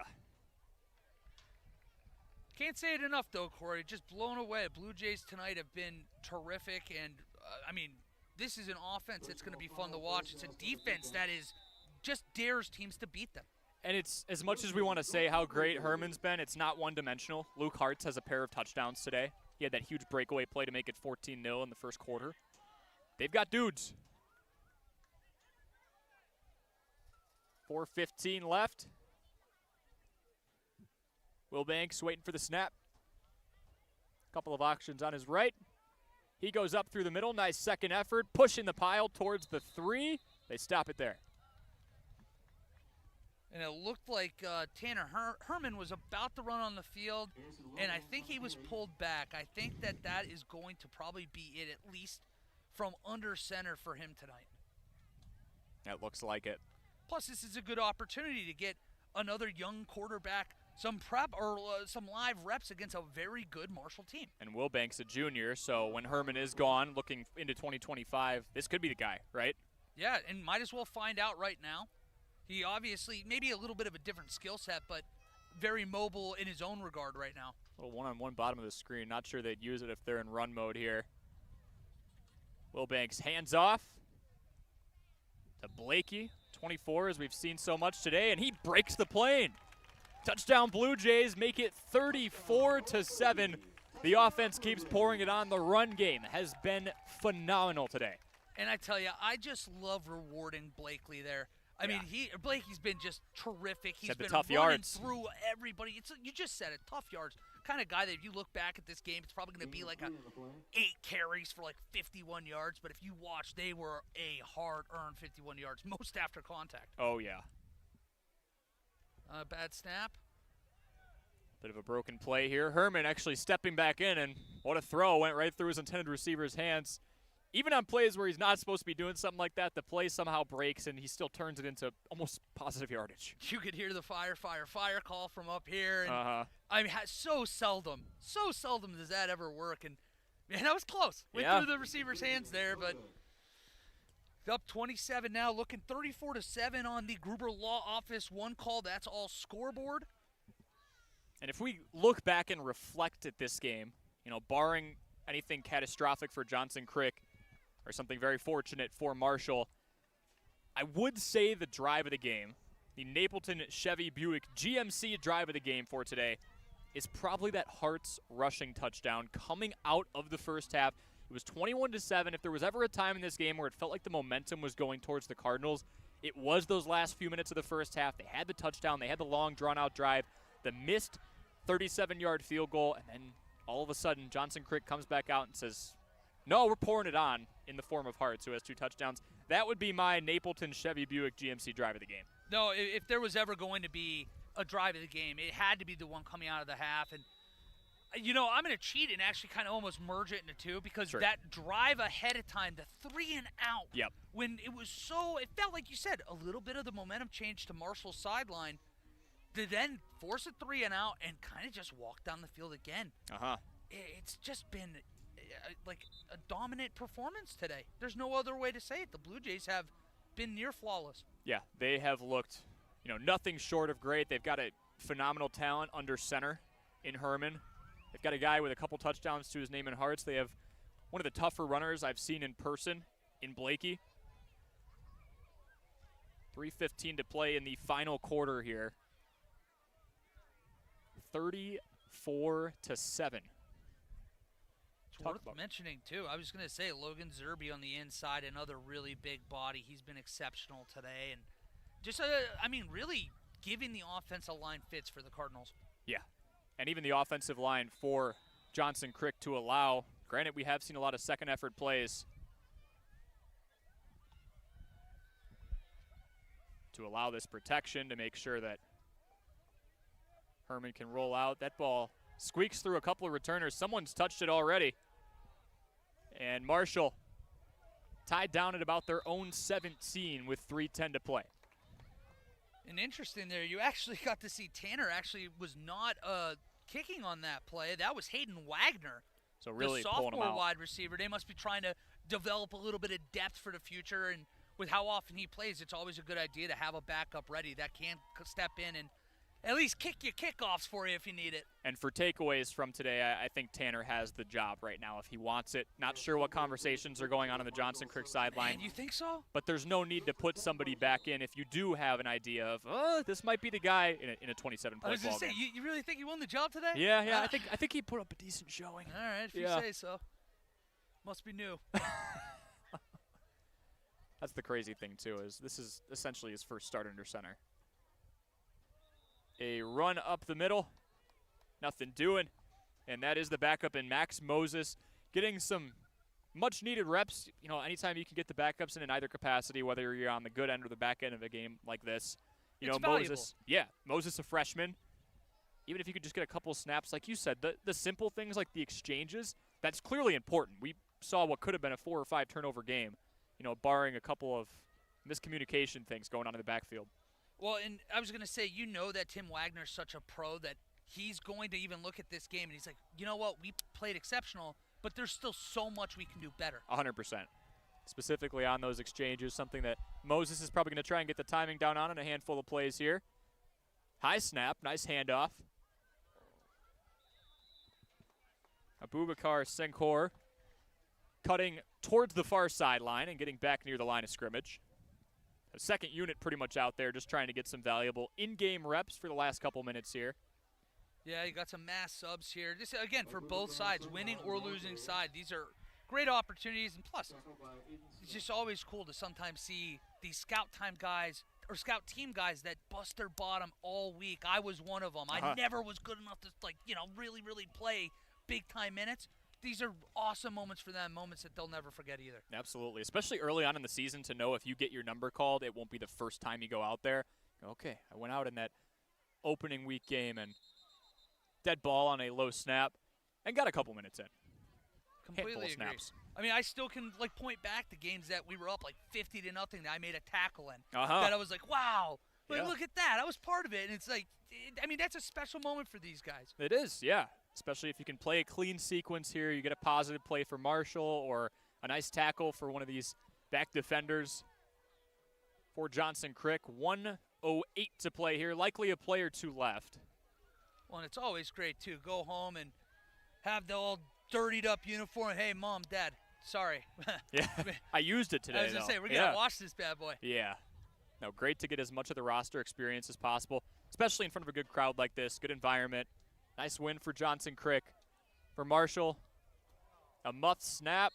That ball on the ground would be a turnover on downs regardless. So Marshall going to lose possession at about the 10-yard line. You'd imagine here this is going to be one of those, we come out in victory formation, snap the ball, wait probably 2-3 seconds to take a knee, and we will probably see that be the final snap of the game. Uh-huh. And yeah, for Marshall, this is non-conference. There is a lot to fix. There's a lot to like. You have plenty of athletes. The star power, there is no question it's on this roster. The majority of the contributors from last season, when they were putting up 36.5 per game, 230 rushing yards per game, it's there. For Johnson Crick, you're over the moon. I would be blown away. I think you could feel the excitement and the building anticipation on what could be a really special season in this building tonight. Oh, yeah. Under 30 seconds to play here, 34-7 the score on the one call. That's all scoreboard, courtesy of Gruber Law Offices. And they will not make them snap it again.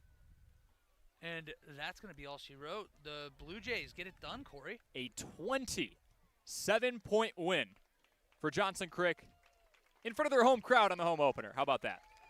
Yeah, get a little revenge for the opener last year, and you're going to see the Marshall Cardinals look to do the exact same thing that the Johnson Crick Blue Jays did last year and follow up that opening game loss with 9 straight wins.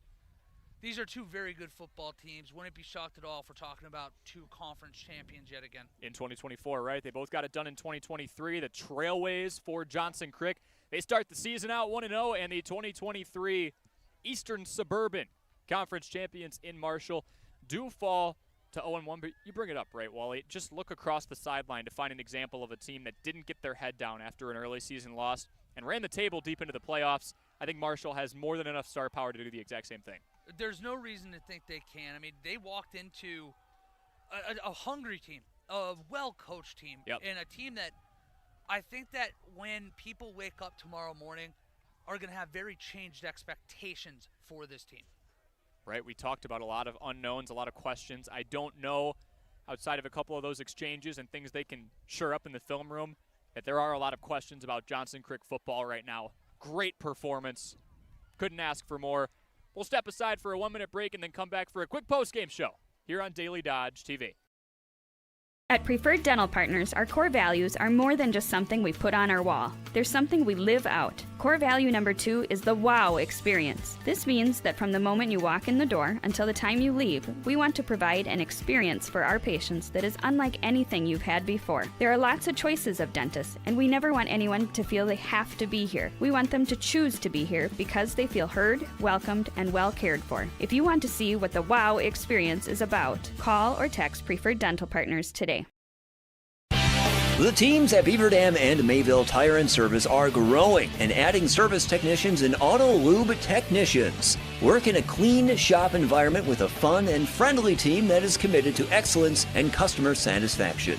Competitive pay based on experience, full benefits, including health, dental, 401k.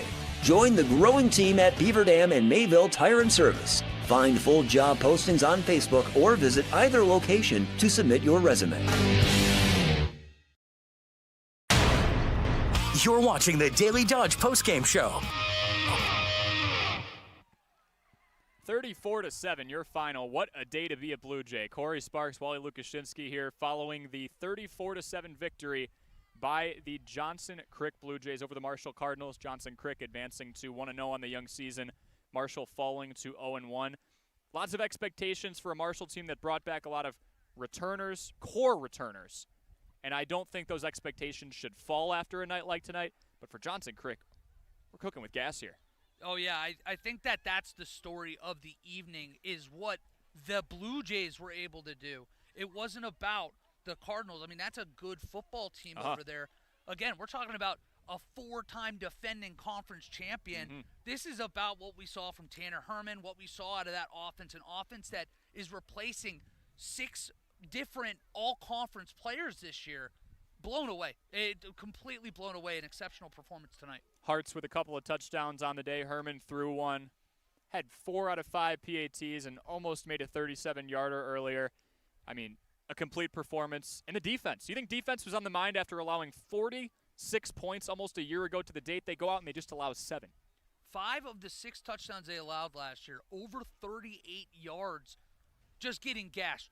Like we're talking about gave up tons of yards. Today, I think you could probably count on one hand the amount of times that you saw the Cardinals have 10-plus yard gains. And the one touchdown they did have was a Mitchell Pletcher. Good design run, but it was only about a 3-yard play.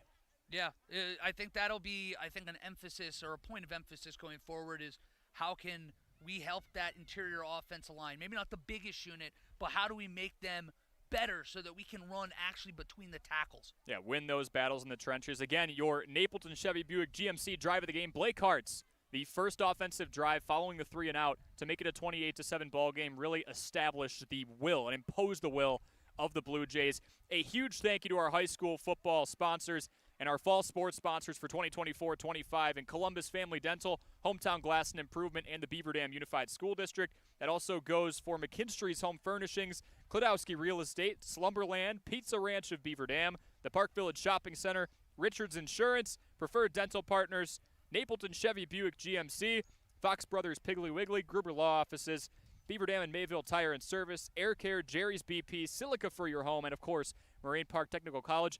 Wally, same time, different place next week, but there's also plenty of football for all of you to look forward to tomorrow. Beaver Dam and Fort Atkinson, and Cambria Friesland and Fall River Rio. Plenty of football on deck. Yeah, it's going to be a great year. We keep mentioning 130 different sporting events you're going to see over the next 8-9 months. Pretty exciting. Come along for the ride. We're excited to have you. This is going to be a blast. There's nothing better than talking some high school sports on a outstanding Thursday night here. Absolutely. That was Wally Lukashinsky. I'm Corey Sparks. 34-7 your final. Johnson Crick takes it in their home opener over the Cardinals. This has been another Daily Dodge TV production. Have a wonderful night, everybody. You're watching the Daily Dodge post